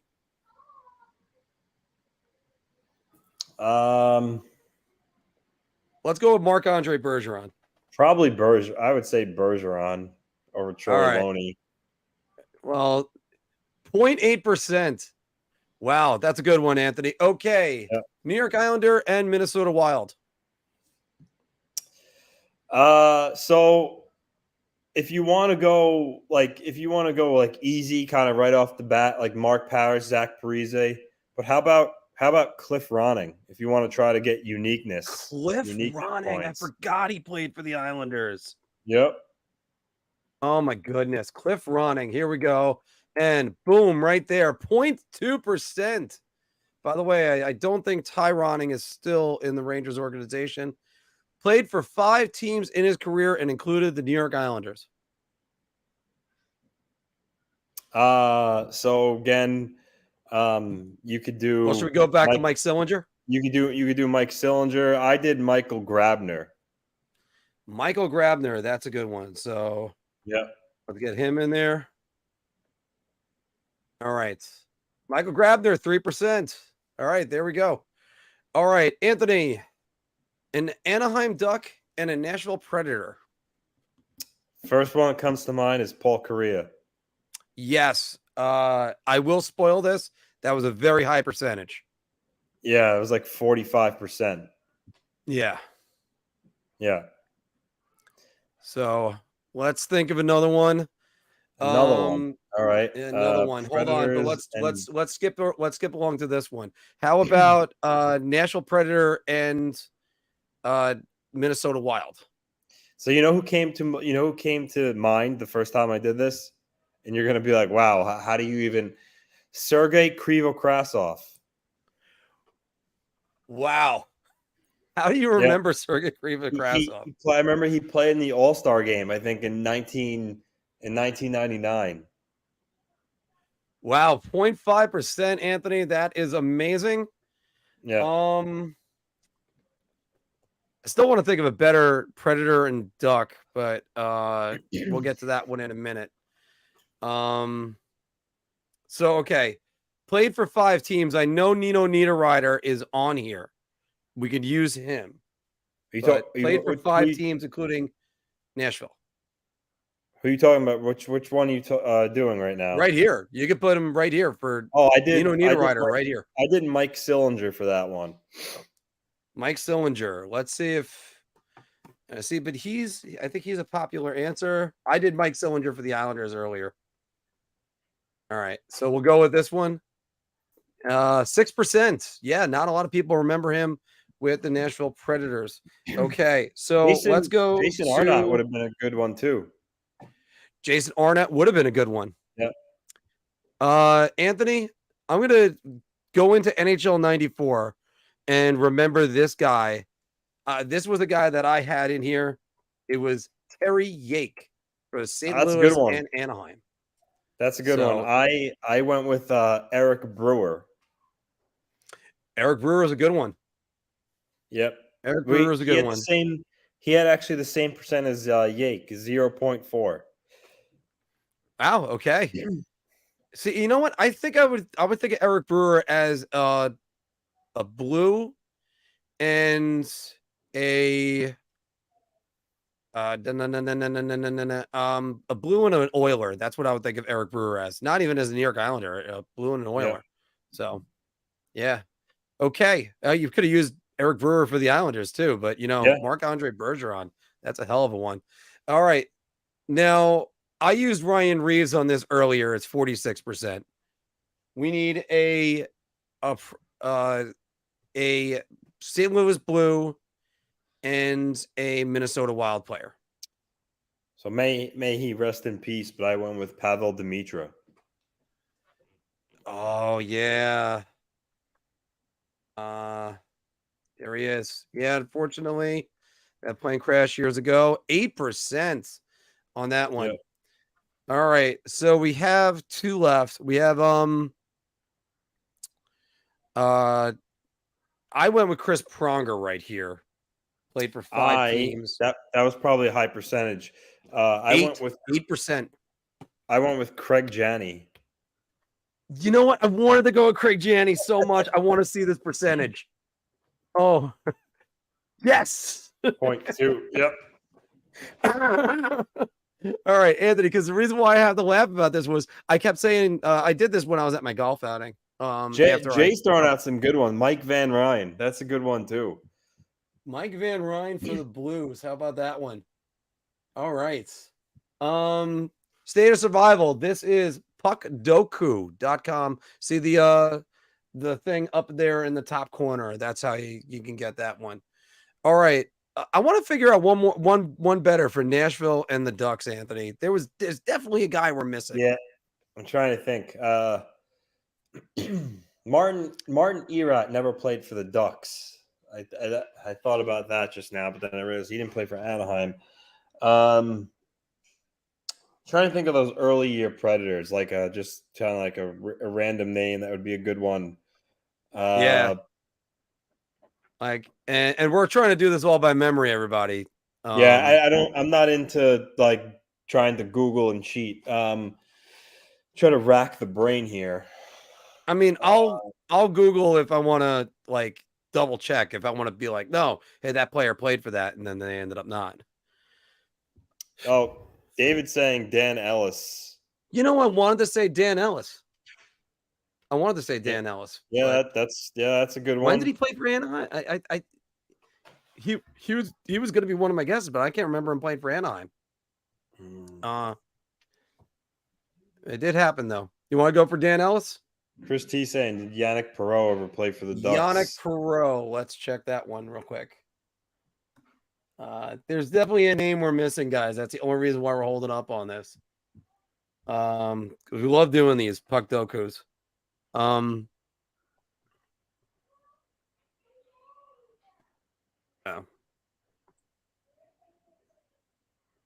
Yannick Perreault, there he is. Oh, of course, I hit Yanni Gord. Yannick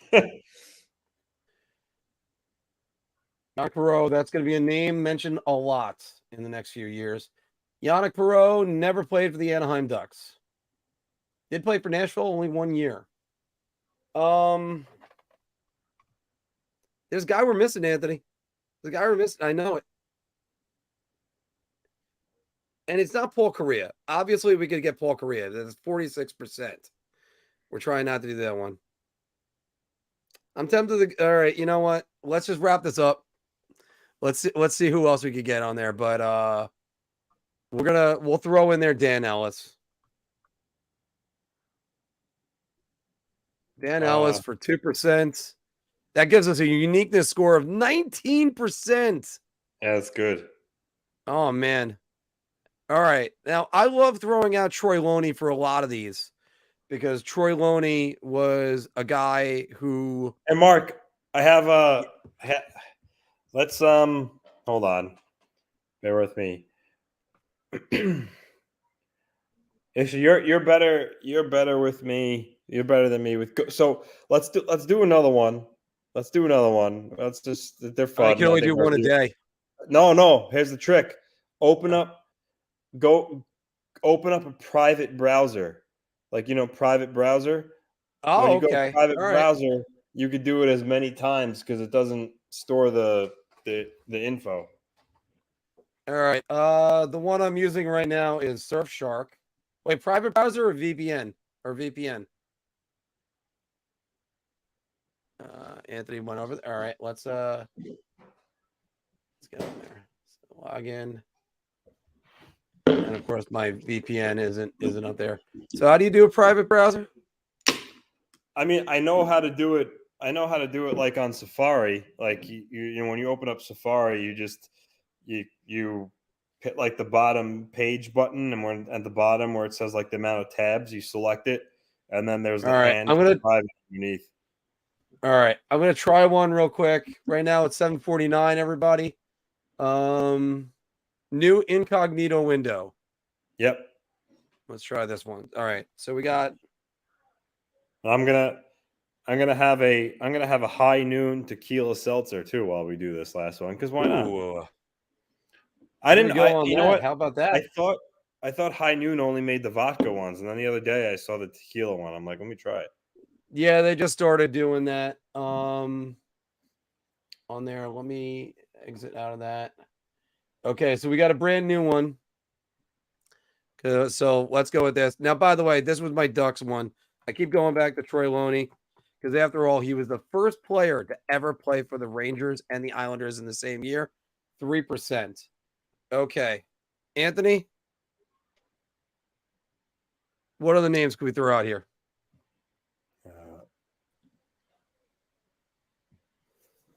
Let's see. All right. Yes. Guntu, I actually like it better than the vodka ones, to be honest with you. All right, what are we doing here? The Wild Islanders? Yeah, we'll do Wild Islanders. All right, let's try not to do Parish or Parise because I mentioned them before. Clutterbuck? Someone else mentioned Clutterbuck in the comments on the first one, so let's axe him too here. Let's really challenge ourselves. Okay. All right, so no Clutterbuck, no Parise, and there's Niederreiter too, but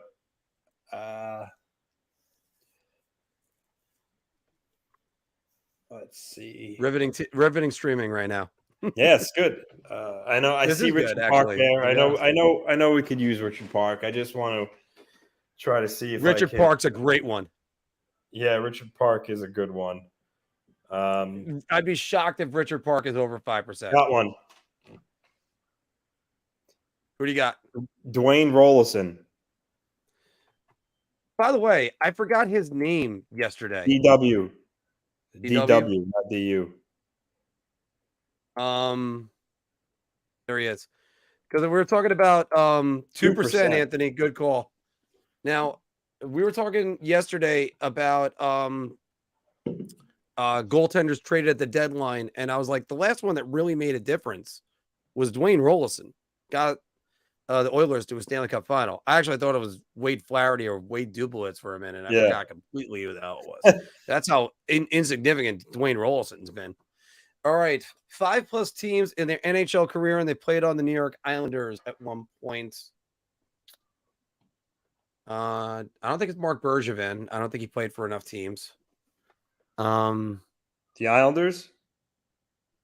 Yeah, for the Islanders. Steve Thomas, did he play for 5 teams? He played for the Maple Leafs, the Blackhawks, the Devils. You could also go. You could also do Jason Weimer. Jason Weimer is an obscure one. Ooh, Jason Weimer. Yeah, because Mike Sillinger is always a good one. Let me just get you that percentage on Mike Sillinger because that's the one I threw out. But a lot of people know this. He's at 13%. Let's go with Jason Weimer. Let's see how he does. It's got to be point. I would say it's got to be less. I think it's IE. Yeah, he's right there. 2006. Oh, 0.0. I'm not sure Jason Weimer used his name right there. I was thinking of like those early, 2000, 2001 Islander teams there. All right. Now, Anthony, I got to ask this question. Now, obviously, I can't use Terry Yake again. But what do you think the percentage is for Paul Kariya for Ducks and Blues? Oh, Ducks. I used him for Predators and Ducks. I didn't do probably the same, like 45, 50%. Yeah, 45. All right. And everybody make sure you're texting in a lot of the guys. I loved Richard Park. I thought that was a great one. Yeah, we're gonna skip Dan Ellis. We're not gonna reuse him. Jason Arnott, though, he never played for the Wild though, but he played for the Blues, right? Arnott played for Dallas, Jersey. Dallas, Jersey, Edmonton. Definitely Nashville. I got a good one for. I think I got a good one for Nashville. Remember Greg Johnson? Yes. I'm pretty sure. The only thing is, I'm pretty sure he played for 5 teams, but we might. I mean, if you want to check it first, I'm checking it first. Because first we'll do Greg Johnson. Greg. Yeah, Greg. Greg Johnson played for 4 teams. Chicago, Detroit, Pittsburgh, and Nashville. And one short. I was close. Jason Arnott played for 6 teams actually. And you know what? One of them was the St. Louis Blues. Let's use Jason Arnott then for. Let's use Jason Arnott. Who'd have thought a guy could score a Stanley Cup winning goal, and a lot of people probably forgot all about him. 7%. We have a guy with Weimer there, 0%. We might be able to get our uniqueness score lower than 19 on this one, depending on we get it lower than 19, Anthony. Depending on how we go the rest of the time. All right. Yeah. I mean, Kerry, for the Predators and Wild, my Kriva Krasov was pretty low at 0.2, so it's gonna be hard to beat that one. But let's just see here. Predators and the Wilds. That's you broke out Sergei Kriva-Krasov. I can't believe that. That had to be that. I mean, again, that's one of those that I'm not sure if he remembers. Marc, I got a good one. Check it. I know Vladimir Orsog, former Islander. I know he played for the Predators. Did he play for the Wild? Nashville and the Islanders. But you know what, Anthony? You still get him for the Hero. Oh, you're right. Yeah. Yeah, you still get the Islander one. And what? He played for the Islanders for 3 years. Didn't he play for the Predators too? Yeah. Nashville, 239 games. I call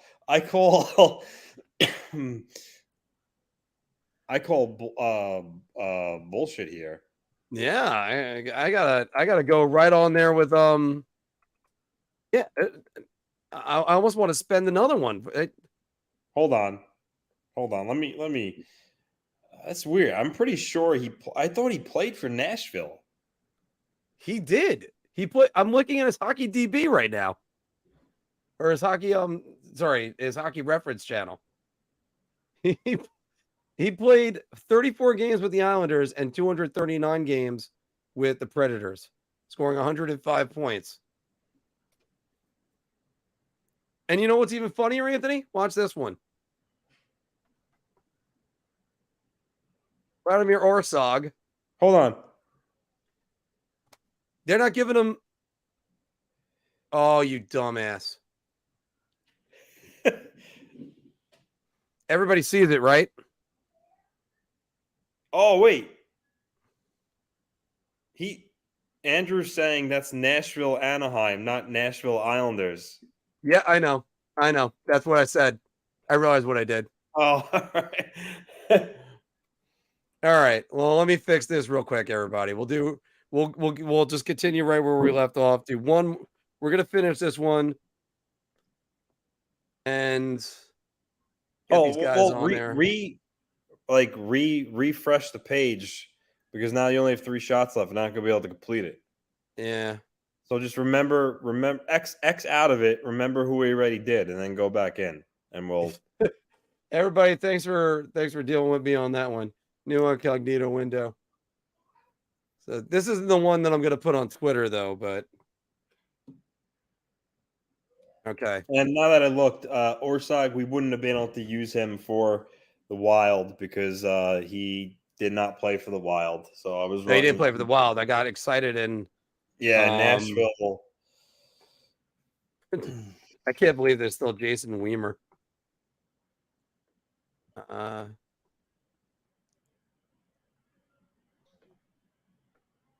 right. And I forgot who was the guy I used right here. Bring the screen up. No one else can see it. Oh, Jason Arnott. Where's the screen? I got it. It's coming. All right, guys, we're going to finish this one. Puckdoku, here we go. All right. And we'll finish this one. We got the 5 left. All right. We're gonna chalk that one up to user error, everybody, because who'd have thought I messed up? And yeah, we're gonna have to get out of here soon enough. Yak Pro on the Ducks. Yeah, Chris T, I understand But I wonder about Paul Correa to St. Louis, because not all people remember him for that. Correa, by the way, played on let's see, St. Louis, Nashville, Mark, Anaheim, and I Colorado. think I got an obscure good one for the Predators in the Wild. Who do you got? Adam Hall. Adam Hall. God, I remember the week he played for the Rangers. Come on, give it to me. Right. Adam Hall. All right. So this time I actually got it in the right column. Adam Hall, good one. All right. There's definitely like some of the guys from missing. All right. So a Duck and a Predator. All right, back to Duck and a Predator. Let's see, Duck and a Predator. Like, I mean, also Ducks and Blues, you could go Chris Pronger, but yeah, but that's gonna be too high. Ducks and Predator. There's definitely I mean, I can't say Nashville with Curtis Joseph because he never played a game for them. And I think Mike Richter's the one they drafted anyway in the expansion draft. Did Guy Hebert, one of the original goalies for the Ducks, did Guy Hebert ever play for the Predators? I don't believe he did. Let's just double check there. Guy Hebert. And oh, all right. I just got a good one, as Dave said it to me. JJ Daniel. But that's for Nashville. Oh, Nashville and Anaheim. All right, Nashville, Anaheim. That's a good one. Yeah. That's got to be a pretty low percentage. That's got to be ultra low percentage. And 0.06. All right, let's get back to where that was. Guy Hebert, and my internet stalled for a second. What's going on with that one? Right. Well, it doesn't matter now because we chose Daniel, but yeah. Why is Guy Hebert not coming up? GUI? HE? Yeah. All right. Oh, I know he played for the Rangers and the Ducks. And I think the St. Louis Blues. So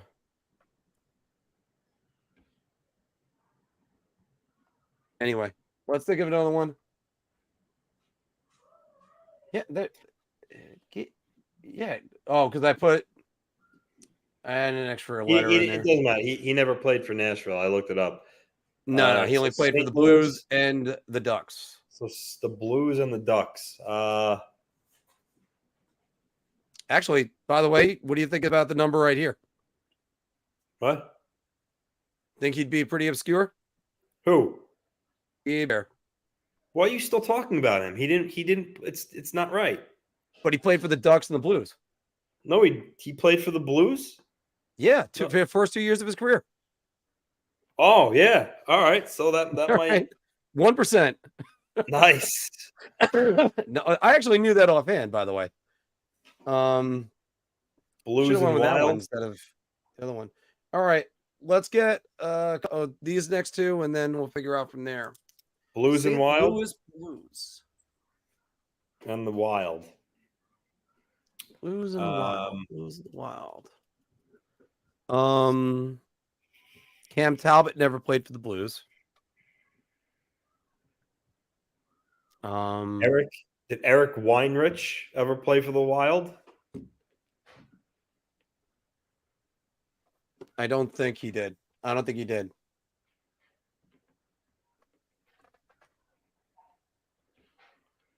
I don't know. When I was trying to think of obscure players, it was the first. No, he did not. No, he didn't. That's all right. Blues. All right. Let's see.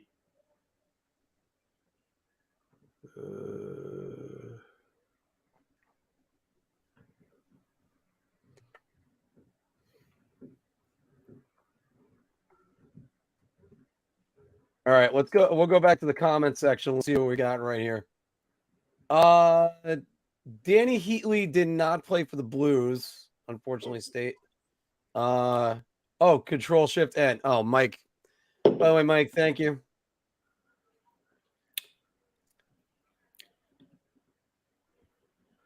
Oh, that was from Atlanta. Yeah. Jason York. I forgot all about Jason York. I think Jason York was in NHL 94. So, Mark. Yeah. Mark. Jay saying we can use this is a good one. Stefan Veilleux for the Wild and the Blues. By the way, everybody, sorry. I got the StreamYard one right here. So I've been all over the place. Stefan Veilleux. All right. How do I spell that? P-I-L-L.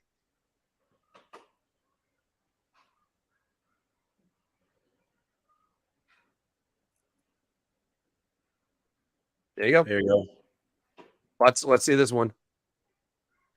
Incorrect. Oh, he let us. Jay steered us down the path of wrong. I clicked this one. Hmm. I clicked this one. All right. Oh, hold on. Let me just double check. Stefan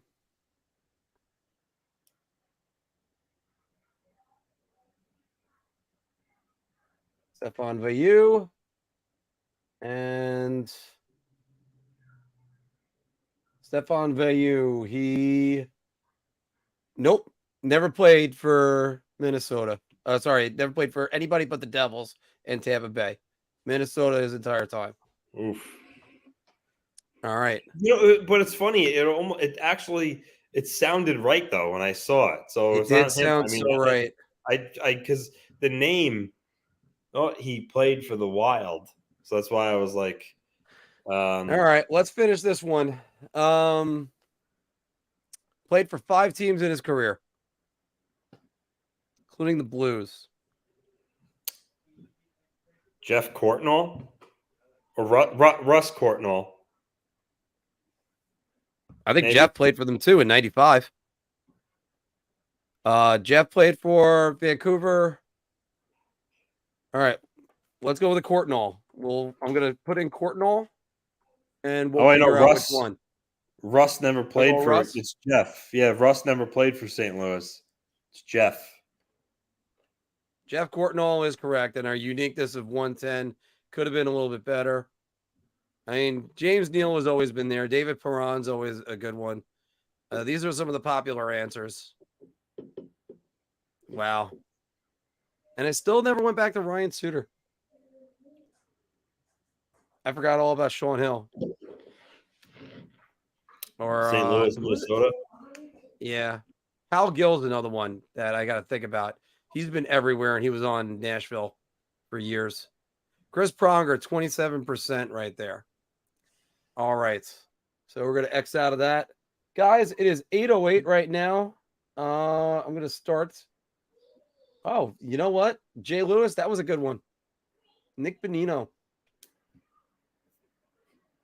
Steve Thomas. All right. Steve Thomas was for 5 teams. Let me get the Chrome back up over here. And there we go. Does Steve Thomas play for the Florida Panthers? Steve Thomas played for one more team. I'm missing it.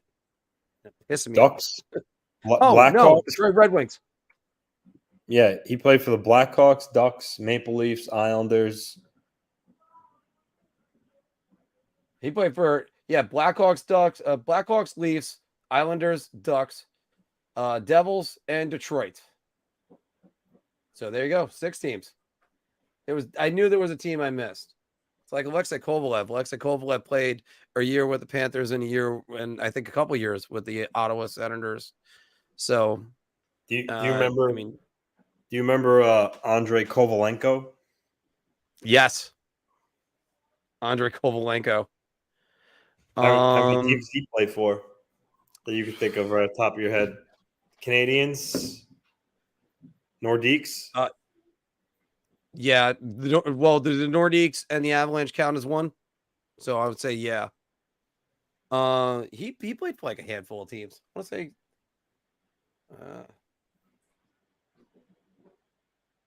Andre Oilers, Kovalenko. Flyers, Hurricanes, Bruins. Yeah. And you said Carolina, right? What? You said Carolina, right? Yep. All right. Can you name all the goalies who have played for the Rangers and the Islanders? There's lots. Glenn Healy. Let's start with that one. Yep. Kevin Weeks, Mike Dunham, John Van Beesbrook. Yep. Jamie McLennan. Yep. Marty Biron. Yep. How many more do I need? Are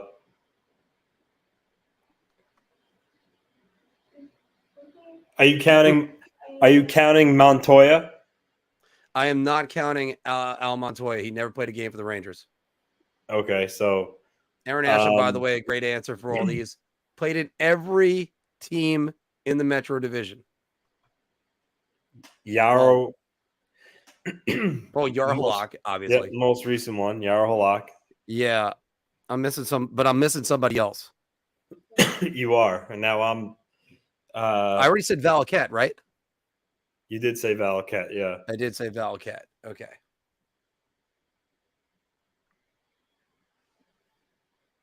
And by the way, judging the way my stats have gone, I might not be the best UFA left. But I'm willing to sign. That's what really matters. By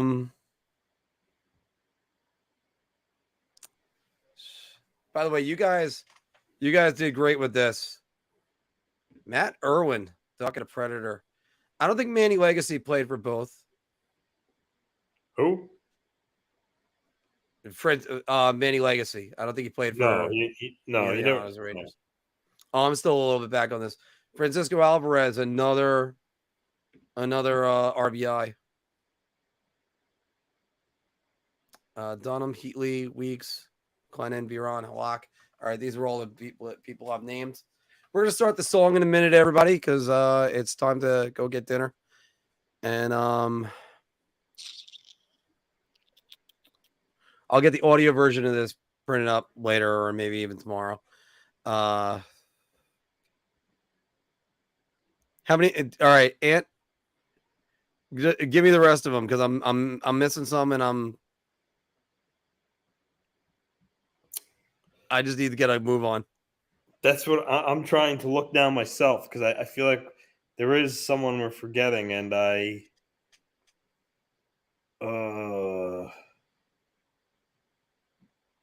is gonna. All right, hold on. I thought I got them all.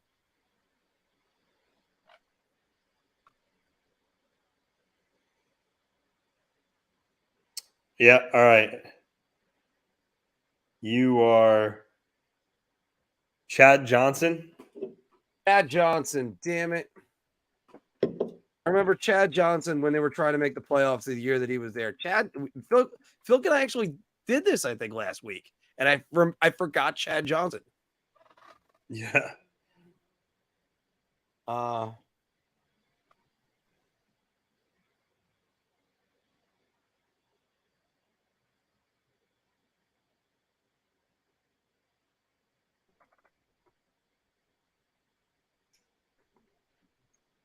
So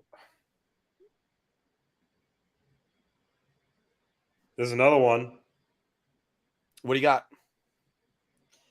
Well, hold on. He was, Steve Weeks. Okay. Steve Weeks. All right. Yeah. Yeah, Beezer I already said Beezer. Beezer is one of the trivia questions of there's 3 goalies that played for the Rangers, Devils, and Islanders, and Van Beesbrook is one of them. How many? Kevin Weeks, and of course, Mike Dunham. Aren't you missing one? I don't think. Are we missing one?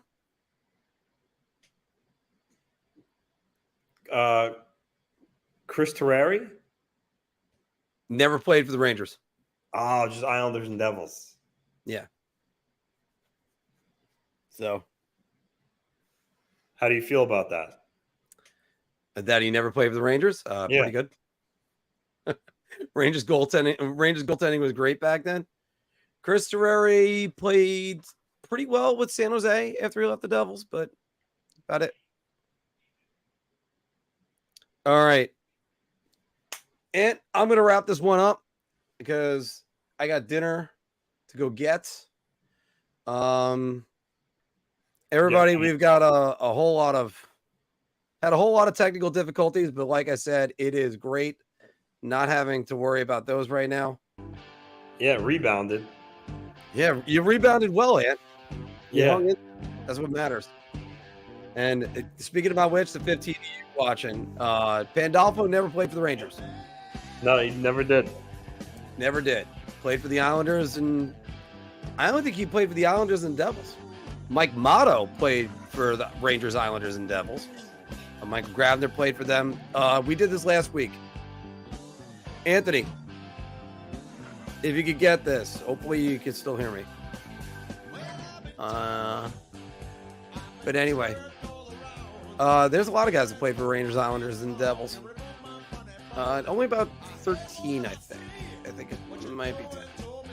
And Vladimir Malikov, obviously. That's another one. Sergei Namchinov, who was the second one to do that. It's actually a lot more of a better thing than some of the other ones. All right, everybody. By the way, thanks. We're going to be doing more team previews next week. We're going to have another 3 for you. It's going to be the next ones coming up. So Buffalo, Carolina, and Columbus, I think we're going to be doing. And we're going to be cutting down those segments as well. Hopefully. Anthony, this is the one I threw out last week. Those are the only 3. He never changed his license plate. He made that joke when he retired. Pat LaFontaine. But he's saying... other than LaFontaine. Oh, sorry. I was reading it wrong. I don't think anybody else played for only those 3. Oh, only or just in general? Other than LaFontaine, all right. It's not Matthew Barnaby. It's not Miroslav Shatan. So right there. Not Pierre Turgeon. Not Benoit Hogue. Trying to think of what another one is. But Oh. Jay, I'm gonna look that up and I'm gonna post that answer on Twitter.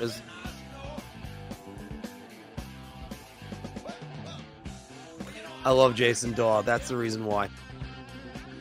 Oh my goodness. Jason Daw was a great player. Or not a great player. He was a good player. He was a very good player. All right, Ant, I've got to run. I myself am hungry, and I've got a very patient girlfriend that I have to get to. So again, a great rebound for you and the Wi-Fi that you're back on. And you know what I did, right? Yeah. So everybody, make sure you tune in next week. We're gonna have a bunch of shorts coming up.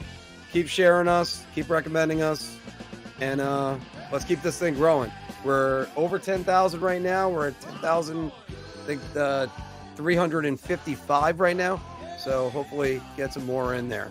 Everybody, thank you very much, and we'll see you next week.